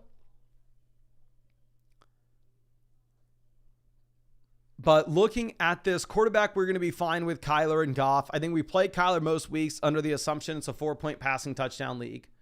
And then if we are looking at a 6-point passing touchdown format, we're just going to be playing the matchups and they'll be a lot closer. But Kyler's never been he's never been outside of the top 12 in points per game for fantasy. Going over to running back, we have Bucky, Henderson, RJ Harvey. So obviously we'd assume that this running back room starts a little bit slower just because we have both the combination of Trevion and Harvey. I would be starting Trevion as our running back 2 and then hope that he's usable. And if we need to pivot over to RJ Harvey's not going to be usable. Like if Trevion has too small of a role and Ramondre Stevenson is a pass, like it would definitely be nice to have a running back. But the fact of the matter is we can start 4 wide receivers weekly. So this lineup's going to have Jefferson, Ladd, Tet, Rome in it every single week. We have a week tied in with Britton Strange. Like this is very comparable to the previous 2 teams that we've looked at. Like ultimately at the end of the day, it is difficult for me to tell you like, oh yeah, we really need to go out there and we really need to trade for a tight end. Because running back's going to start slow with both rookies with Trevion and Harvey. Wide receiver's going to start slow with the rookie Tet McMillan, Brandon Ayuk injured, and Jaden Reed banged up as well. So I think almost the identical advice that we've given to the previous 2 teams. I think that this is another roster where you absolutely crush your league mates in the draft. You have more value than anybody else. Like the teams here at the bottom, you're kind of crushing. And your team's only going to get more valuable as the year goes on with Henderson, Harvey, Tet getting better, with Rome, Ricky Pearsall, both in year 2, Ladd McConkey in year 2, Brandon Ayuk getting healthy. Like halfway through the year, if we have some of these rookies hitting that breakout, maybe Brandon Ayuk coming back, then at that point you potentially look to sell like Tet McMillan and Britton Strange to see if we can go get an elite tight ends.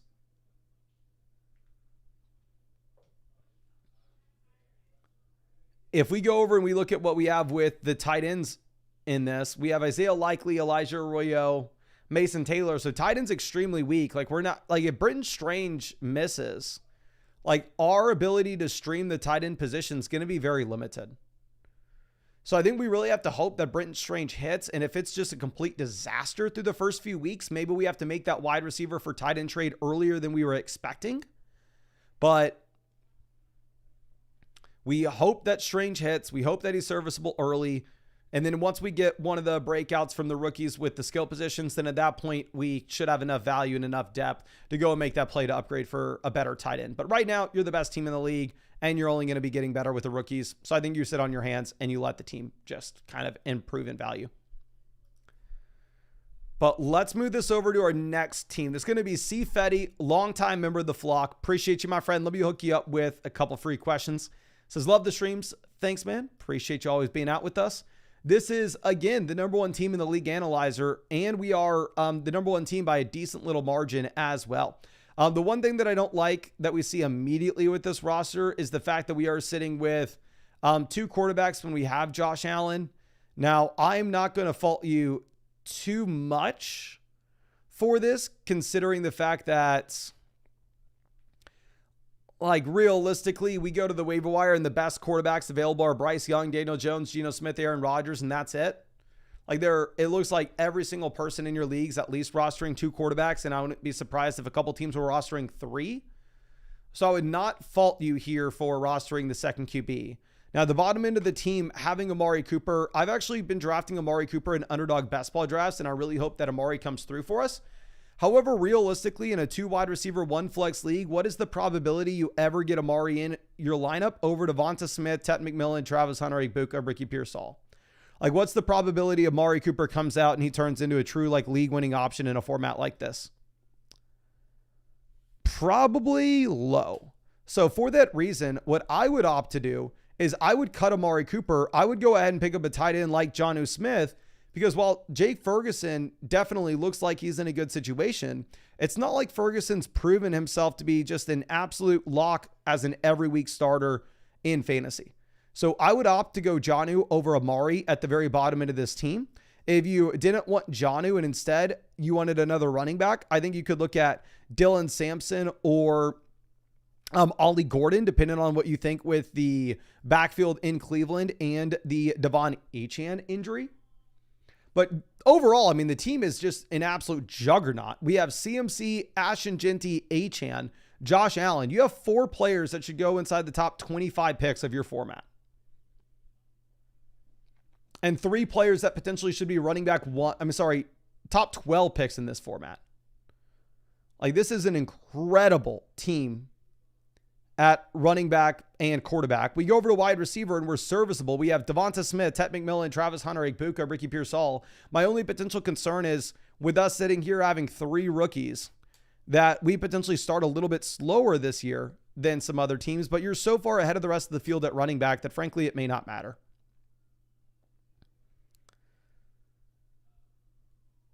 So I think you have the best team in the league by far. Again, similar to some of the other teams that we've looked at previously, when you have all these rookies, as long as you can survive early in the season and we just let the value accrue and the team get better as the year goes on, it's like your team's already the best in the league and it's only going to get better. So I think the only thing I do is I cut Amari Cooper, I pick up Jonnu Smith, or I pick up a running back. Most leagues, I would cut Michael Penix in favor of another running back, but because everybody in your league is rostering 2 quarterbacks or more, I'm completely fine with you just holding on to Michael Penix. But great team. Congrats on absolutely dominating your league mates. And I have no idea how the hell you got McCaffrey, Genty, Achane, and Allen all in the same squad. But let's move this over to our next team review. And it looks like we are 11 likes away from hitting our next giveaway. So if you all want us to give away some free start sit questions and trade questions, go ahead and drop a like on this stream. So that team was a dynasty team, and we are going to be saving the dynasty teams for a dynasty specific live stream. But David coming out with a massive donut. I think David's been with us for a long time as well. Really appreciate you, my guy. Let me hook you up with some of these free vouchers. Says, hey, Mason drafted heavy wide receiver. Could use some running back advice. How can I spin this team to be the best possible team moving forward? Well, the first thing is you are the number one team in the league analyzer when it comes to value. Now, my hesitation with this is it's not similar to the other team that we looked at like 30 minutes ago that was just so loaded at wide receiver. And at the same time, we were saying, you know what? This is perfect. You don't need to be making any moves whatsoever. You can only start 3 wide receivers here weekly. So I think you're actually in a position in which you are incentivized to go out there and you actually probably need to be making some moves. Like Egbuka, Ridley, Rome, Golden. These are 4 players that you're going to be trying to pick one of to put in your flex spot every single week. You have Chase and Ladd as just absolute auto starts.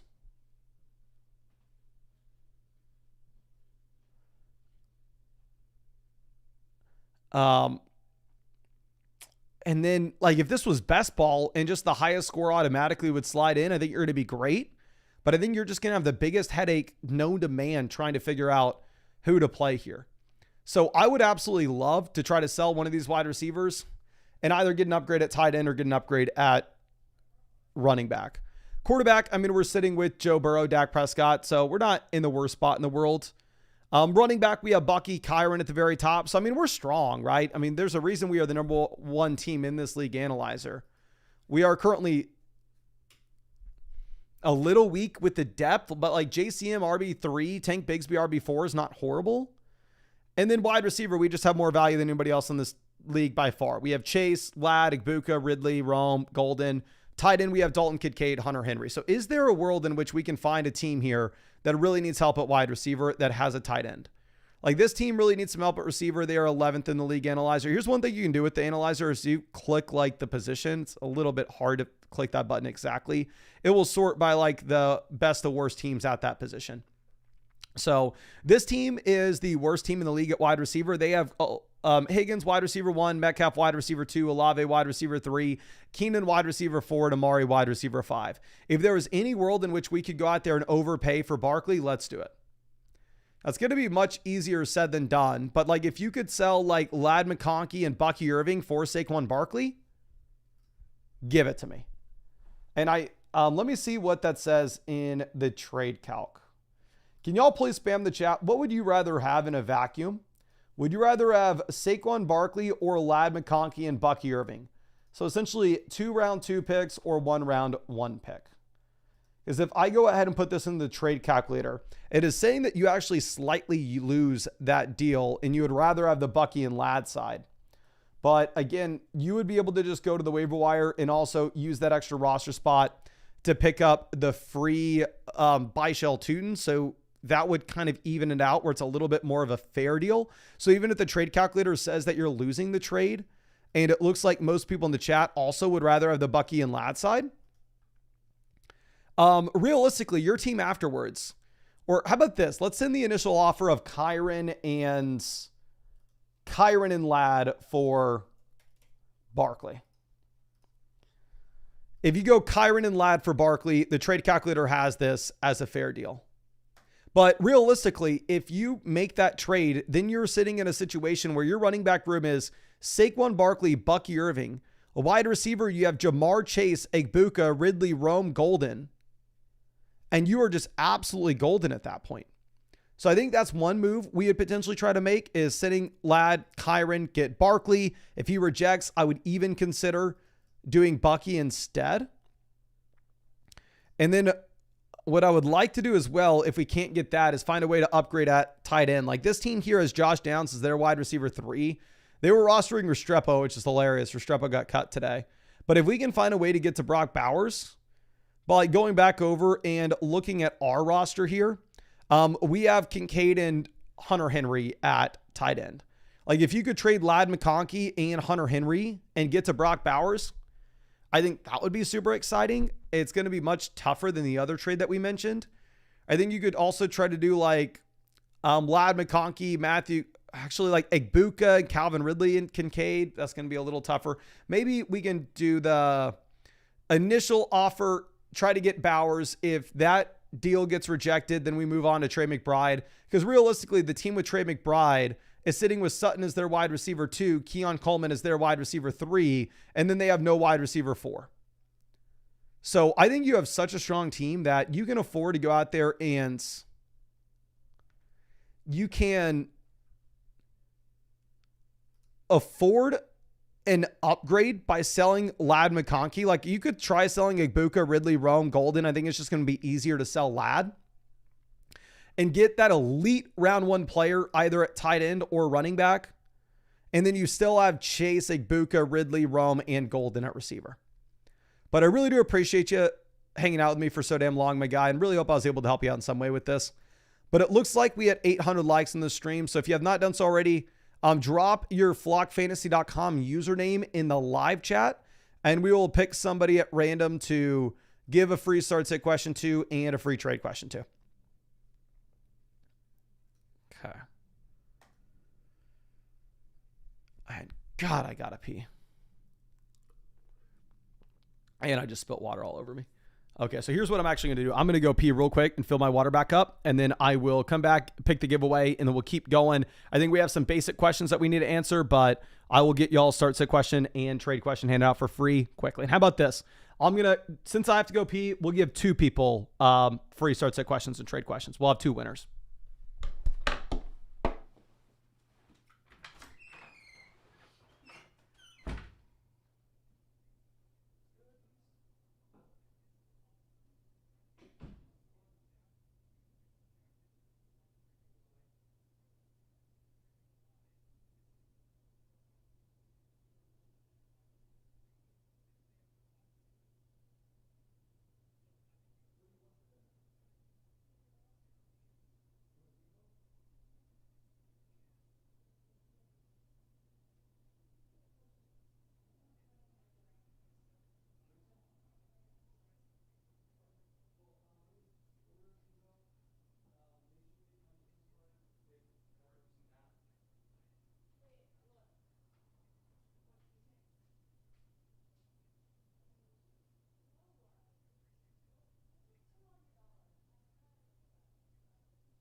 Okay, I'm sorry. We are back. Let's pick some winners, and that'll be the last time we have to take a bathroom break in this live stream.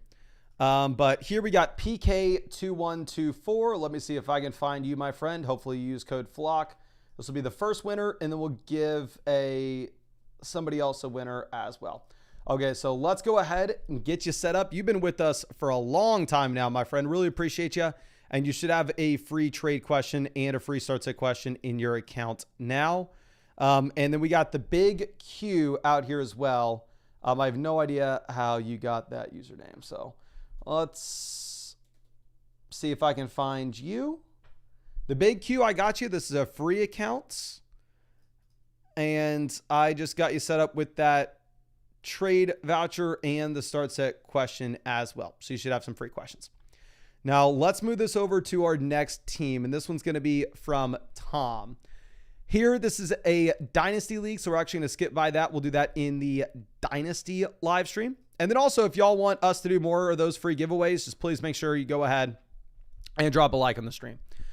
Triple S says, thoughts on the team, any suggestions you have? 3-player keeper league. I kept Saquon, Achane, and Bowers from last year. I would assume that there is no way we're not the number 1 team. If you kept Saquon, Bowers, Achane, There's no way that you're anything but the best. Decent depth at wide receiver, but no studs. If you were to make any moves, what would you do? Okay, so the Nest. Yeah, we are the number one team in this league. This is an ESPN league. Quarterback, we have the elite QB with Jalen Hurts. And then we also have quality quarterbacks on the waiver wire. You have Jared Goff. You have Trevor Lawrence. You have Michael Penix. You have Tua. So for me, I would actually just go ahead and I would cut McCarthy. You could cut McCarthy for a couple different options. You could cut JJ McCarthy and instead go ahead and pick up maybe like Jared Goff if you really wanted another quarterback. Going over to running back, you have Byshell Tootin, Dylan Sampson that you could potentially get off the waiver wire. Byshell Tootin would be my preferred option. And honestly, on a team that has Jalen Hurts with viable quarterbacks on waivers, Hurts isn't going to have his bye week until week 9, and he's going to be somebody that you start every single week regardless. I would cut McCarthy for Byshell Tootin. Wide receiver in a league like this, I don't think it's going to matter too much, but very similar to how you have tight end, you are sitting in a very pretty spot at quarterback. You don't need a backup. Running back, we have the two anchors. We have Barkley, we have Achane, we have quality depth beyond with Bigsby, Brian Robinson, Trey Benson, Will Shipley. I think Byshell Tootin will give you another bite of the apple as potentially a starting running back in Jacksonville. And then going over to receiver, this is a league in which you can get up to 4 of them in your starting lineup, so the depth's going to matter a little bit more. We have Marvin Harrison, Xavier Worthy, Travis Hunter, Jamison Williams, Jalen Waddle, Jordan Addison, all at wide receivers. So we have 6 quality wide receivers in a league where we can start 4 weekly, and Jordan Addison is going to be suspended.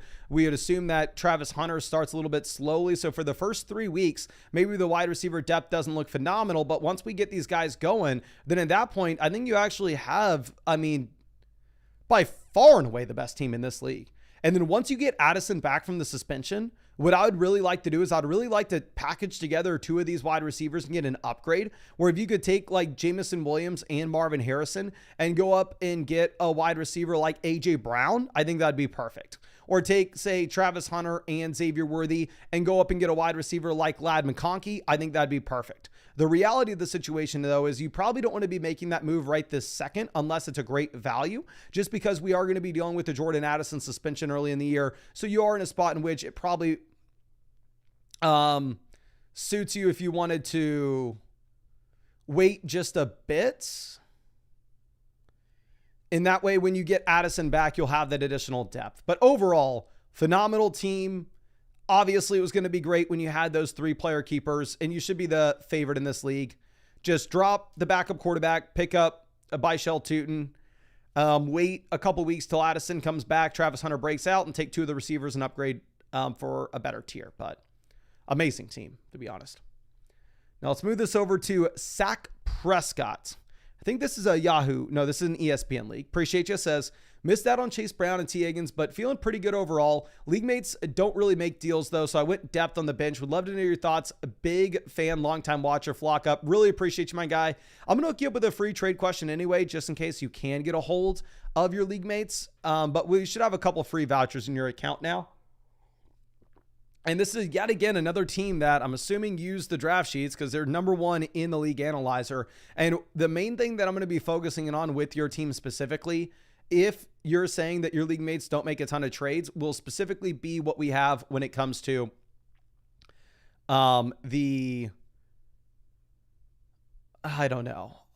What am I trying to say here? The waiver wire pickups. I just got a little distracted debating if we should be picking up Caleb Williams here or not. Probably not. If we have Burrow, I think you're just locked and loaded into starting Joe Burrow every week, almost regardless of the matchup. I mean, you could say like, oh, if it's a horrible matchup like the Denver Broncos, then potentially maybe you don't go for Burrow. But the reality of the situation is you go back to week 17 last year. I mean, Joe Burrow played the Denver Broncos and he won people millions of dollars on Underdog because he went nuclear. Running back, we have Bijan, Trevion Henderson, Ja'Cory Cross-Merritt, Cam Scatterby, Brian Robinson, Tajee Spears. I'm operating under the assumption that we can get Tajee Spears in our IR slot. We're not having to take a roster spot for him. However, if you did have to take a roster spot for him and you don't have an IR, then at that point, I'd be cutting Tajee Spears in favor of Luther Burden, even if this is a 2 wide receiver single flex format where the wide receiver depth's not going to matter as much. Wide receiver, we have 2 low-end wide receiver 1s with AJ Brown, Ladd McConkey. We have Devonta Smith and Travis Hunter, wide receiver 4. So phenomenal wide receiver room. Tight end, we have Andrews and Dallas Goedert. So I love your team. If there is anything that we could possibly say here, it's I don't know. Be quick to cut Brian Robinson if you see a player that you like off the waiver wire, because Brian Robinson effectively has no path to being a starting running back outside of a McCaffrey injury. If McCaffrey were to go down, then obviously you'd assume that Brian Robinson turns into an every week starter. So I don't want to be doing that move right now. But like if week one, or if like Travis Etienne gets dealt tomorrow, you want to immediately cut Brian Robinson and go pick up Ishel Tootin. If Luther Burden breaks out week one, or we get a DJ Moore injury, you want to immediately cut Brian Robinson and go get Luther Burden. Well, like Cooler Hand in the chat says like that's a league winning team right there, which I would agree with. Like a couple of these teams that y'all send me that's number one in the league analyzer, it's kind of difficult to make moves. One thing that you could explore the possibility of is if you wanted to try to send like Travis Hunter and Joe Burrow to get to the tier of quarterbacks like Josh Allen, Lamar Jackson, if this is a 4-point passing touchdown format.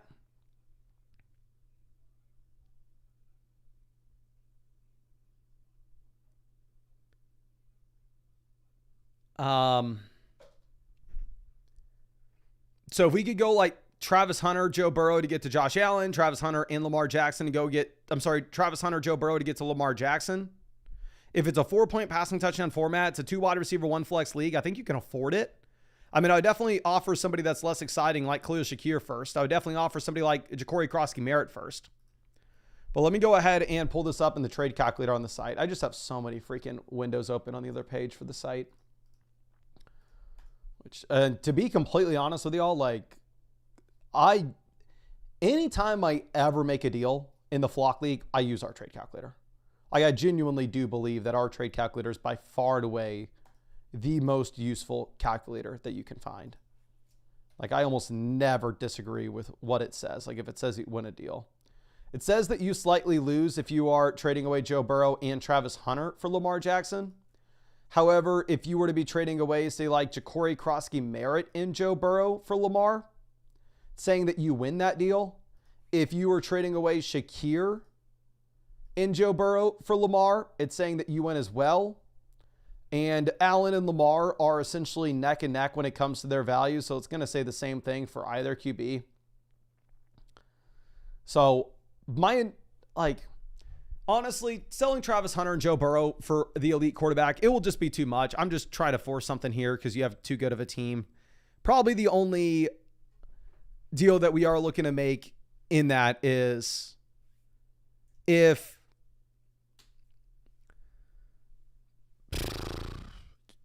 you can do it with Shakir, or you can do it with Ja'Cory Crosky-Merritt, or some combination of all three of them. Send Joe Burrow, Ja'Cory Crosky-Merritt, and Khalil Shakir, and go get the elite quarterback if you can. And with the 2 open roster spots, pick up Ishel Tootin and Luther Burden. But a phenomenal team. I wish I had more for you. But in reality, you just absolutely crush your league mates. And also, you're saying your league mates don't make a ton of trades. So in reality, a lot of those deals that we are suggesting probably don't get done. Michael, really appreciate you out here. And let me know if you saw us take a look at your team. Again, your team was absolutely stacked as well. So it was very difficult for us to say much with it. But hopefully you saw that we were able to get to it. And then the Flock League video is going to be coming out tonight. We'll see. The editor got it to me earlier today. I didn't love it. So I gave him a bunch of notes and said like, hey, redo this, send it back. And I think the video is kind of being uploaded on the channel right now. At some point, I'm going to end this live stream. I'm going to watch that video. And then we will check it out. But yeah, this video, hopefully it's better. We'll see. But now we have a car alarm go. Can y'all hear the car alarm? No, it's gone. Okay, perfect. Now, Fresh Naresh coming with our next question says, hey, Mason, returning Mother Flocker 3rd-year run and really appreciate you, my guy. This is a $500 buy-in full PBR 12-team draft from the 12 slot. Weekly high score awards in this league, which is why I went with the positional advantages at quarterback and tight end. Absolutely love that. Like if you ever draft in the weekly winners tournaments on Underdog, that's exactly what you see there. You see like Lamar Jackson and Josh Allen go crazy high because those players realistically have a ceiling to get you 50 points any given week. Love the content and wish you the best of luck in the Flock League. Thank you so much, my guy. But here we are currently third in the League Analyzer, but the League Analyzer is not taking into account that it is a spot where you are wanting to optimize a little bit more for just the weekly ceiling. And here, when we look at the weekly ceiling, it's going to be incredibly high having Lamar Jackson and George Kittle bookending this team. Now, we have Bo Nix down here as our second quarterback. Bo Nix is way too good of a quarterback to drop. Like you would send him to the waiver wire and he would immediately get picked up, right? But in reality, if we have Lamar Jackson and the waiver wire in a 10-team league consists of Drake May, Jordan Love, Trevor Lawrence, Tua, Cam Ward, Bryce Young, I would love to see if we could sell Bo Nix and an upgrade at pretty much anywhere else to improve inside the starting lineup. Going over to receiver, we have Derrick Henry, Trevion Henderson, Ja'Cory Krosky-Merritt, Jordan Mason, Zach Charbonnet, Braylon Allen. So a completely fine running back room. If this was a 12-team league, I would say this would be phenomenal. 10-team league, obviously the bar is going to be a little bit higher. Wide receiver, we have the anchor with Nico Collins. We have the high upside shots with Tet, Sutton, Egbuka, Ricky Pearsall, and Jaden Higgins. We have the elite tight end as well. I really like this team, specifically if you were getting weekly payouts on top of it. Going through and looking at all the other teams in the league, it looks like they're all rostering 2 quarterbacks. The Josh Allen team is not, however. Let me see if we can find the worst team in the league at quarterback. So let's sort this by QB value. This team here at the very bottom has the combination of Justin Fields and Michael Penix. I would really love to see if we could find a way to upgrade and send them Bo Nix. Let's pull this up. Is there a world in which we can get from Tet McMillan? Okay, here's how I'm going to spam them a crap ton of offers that they'll probably reject, right? But let's see if we can spam them Tet McMillan, Bo Nix, and there's no way we get to London, right? I'd assume the calculator says that we're just absolutely robbing them. Yeah, the calculator says that's not getting done. I mean, you can send the offer, just lower their expectations for what they're going to get, make it seem like there's a higher perceived value. What we could try to do as well is we could try to swap London and swap McMillan with Trevion. So if we wanted to swap London for Kyron and McMillan for Trevion Henderson, if we could go through and make a trade like this, where the calculator is saying that this actually looks like a fair deal, Trevion Henderson and Bo Nix for Kyron Williams. Now, I would way rather have Kyron Williams here in the context that we have Lamar Jackson, but I've actually seen some high stakes fantasy drafts this week occur where Trevion Henderson went straight up ahead of Kyron.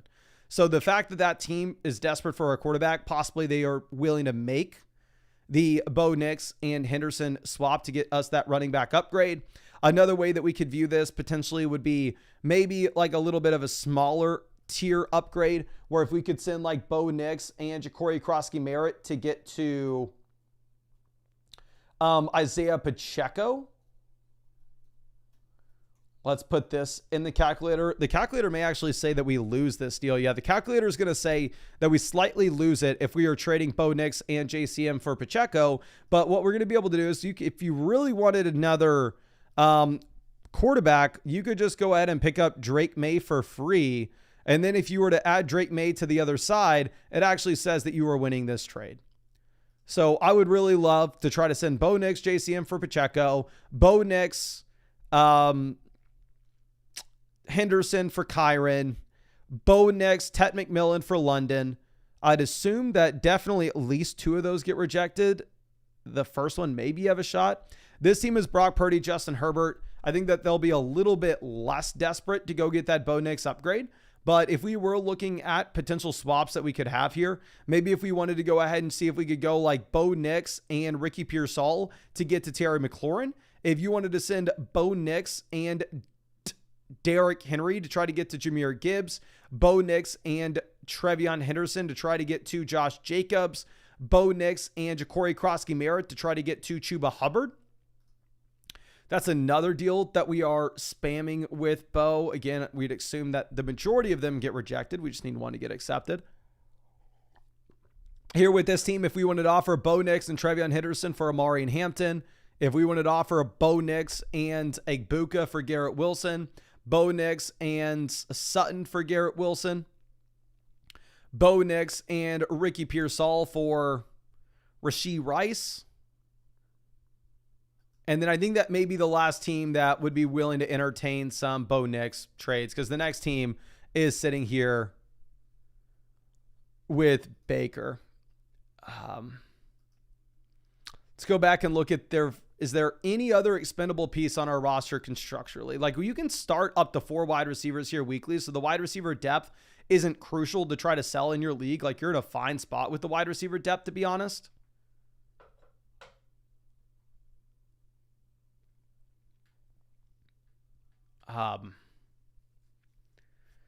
So I really like your team. I wish I had more for you, my guy. I really appreciate you. I think you optimized greatly for your exact league settings, which I always love to see. And really the only thing that we could possibly try to do is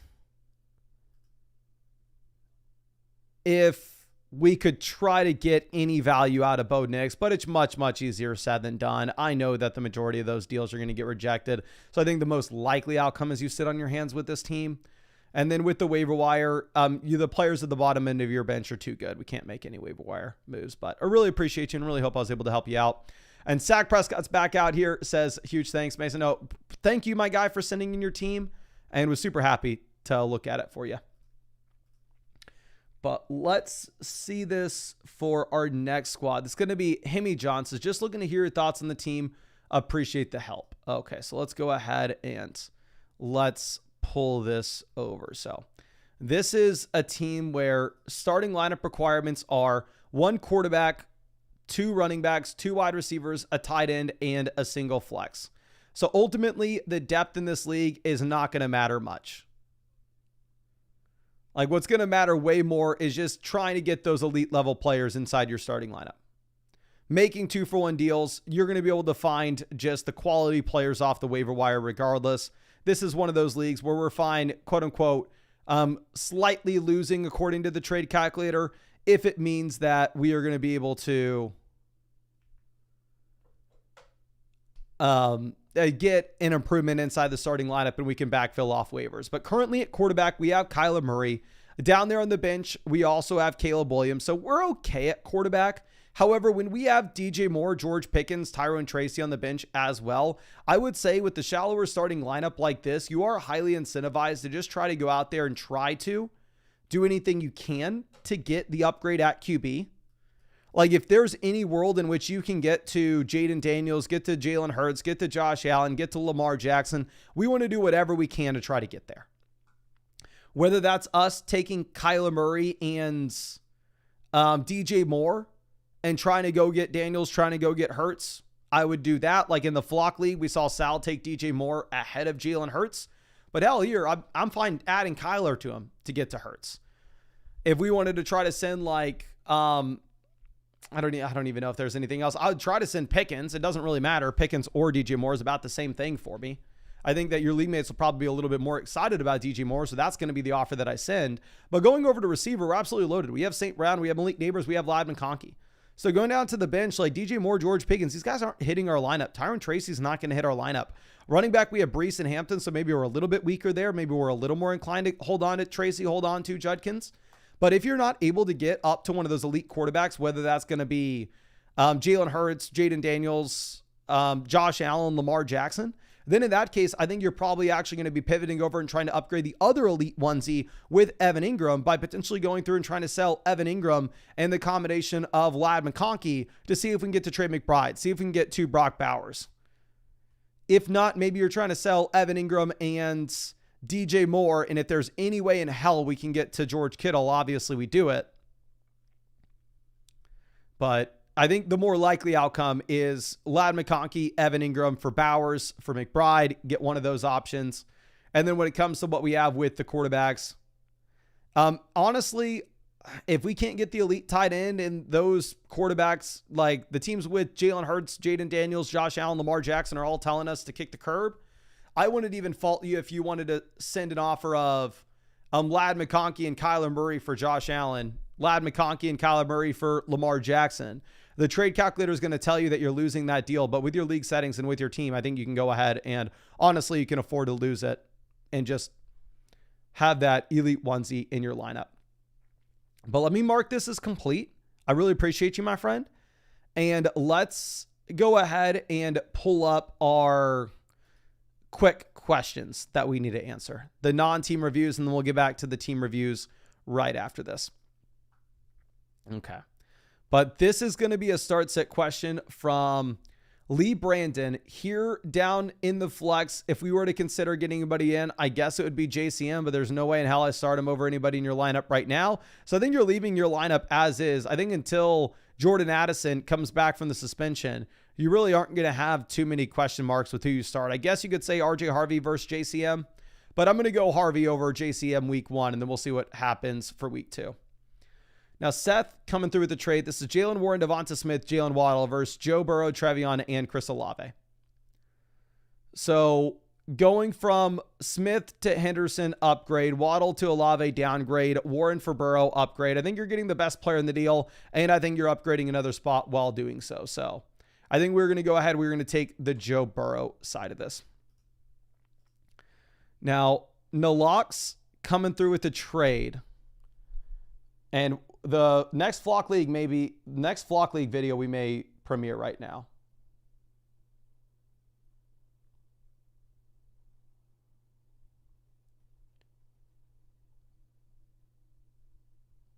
Okay, we're going to do it. This is version 2. Hopefully the editor crushed this one. So let me answer these questions, and then we're gonna go over to the Flock League channel and we'll watch the newest Flock League video together. Nolox is trading Caleb, Warren, Harvey for Jalen Hurts. This is very easily Jalen Hurts in a 10-team league. Actually, I can't guarantee it's a 10-team league. It looks like this league's not linked, but we're gonna go Hurts here. Seth starts a question. Wide receiver, we're gonna go ahead. We're gonna take DK Metcalf. Terry missed training camp. And then down in the flex, we will go with Terry McLaurin in a full PPR format, and we'll see what the split is between Aaron Jones and Jordan Mason week 1, and then we potentially pivot. Now, AM Stud says PPR starter sit 2 of Chubb, Tracy, or Olave week 1. So I'm going to go ahead and I will be benching Chubb out of that list. If we were looking at Chubb, he projects to be the starting running back in Houston, but it could be a 3-man running back committee with Dameon Pierce and Woody Marks. So it's a little bit too tough to project out right now. Now, Stein coming through here for the flex and the wide receiver spot. We need to pick it. We're going to go George Pickens over Tet McMillan for week 1, but we're honestly going to take Tet down here in the flex regardless. I think Dobbins would be your plan C, but obviously you're going to have no Godwin this week. Mappy says, looks like my running back situation is screwed. Any ideas? You didn't actually send in a trade with this, my friend, so I'm going to hook you up with a free trade voucher so you can resend that in. Now, Gnarls coming in with the trade question. Says, Mate didn't want JJ Daniels. Do we still make this trade here? I think going from Daniels to Allen, you're upgrading. Going from Lamb to Bijan, you're upgrading as well. So 100% we're going to go and get Josh Allen and Bijan Robinson. I love that move, especially in your format with your team, with you having Jefferson as is. But let me go ahead and pull this over. And as I pull this up, I do want to remind you all, of course, that it is not too late. You can still get the 2025 Flock Fantasy Season Pass. We can get you hooked up with a free start sit question voucher and trade question voucher if you use code FLOCK when you sign up. And at the same time, you are actually going to be getting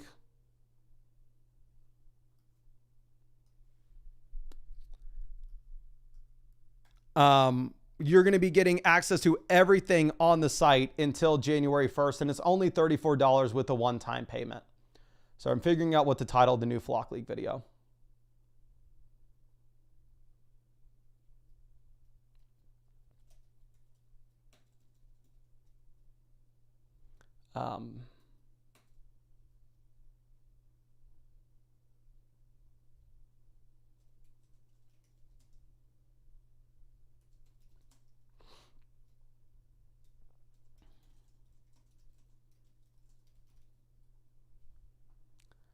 Two trades create hate in the Flock League.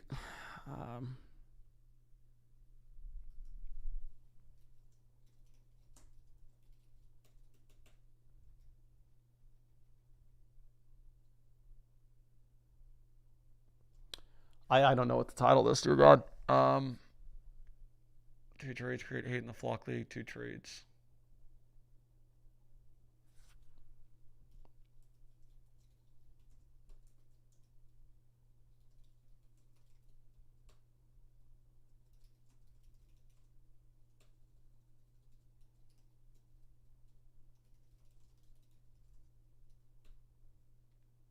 Why don't I just say the trades won't stop?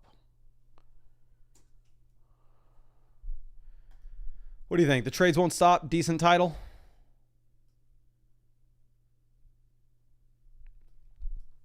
Let's just go 2 trades, change the flock league. Let's run it. And we will premiere this video on the Flock League channel now.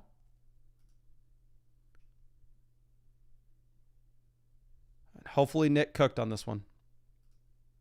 We're going to see together.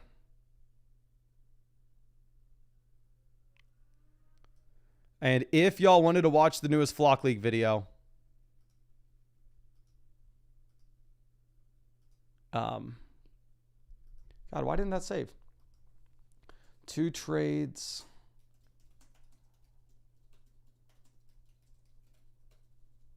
What did I title the previous one? Drake London trade. Oh, we're not going to.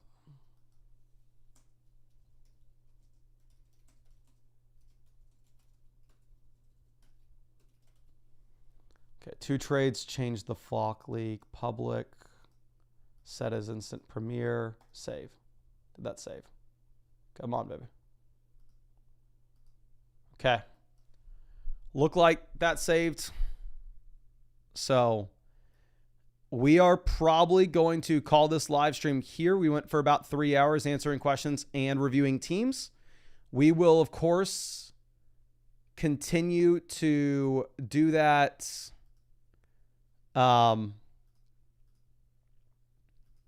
We're going to stream again tomorrow, of course. But if y'all wanted to go and watch the newest Flock League video with us right now, because honestly, I just really want to watch it myself, it is premiering on the Flock League channel now.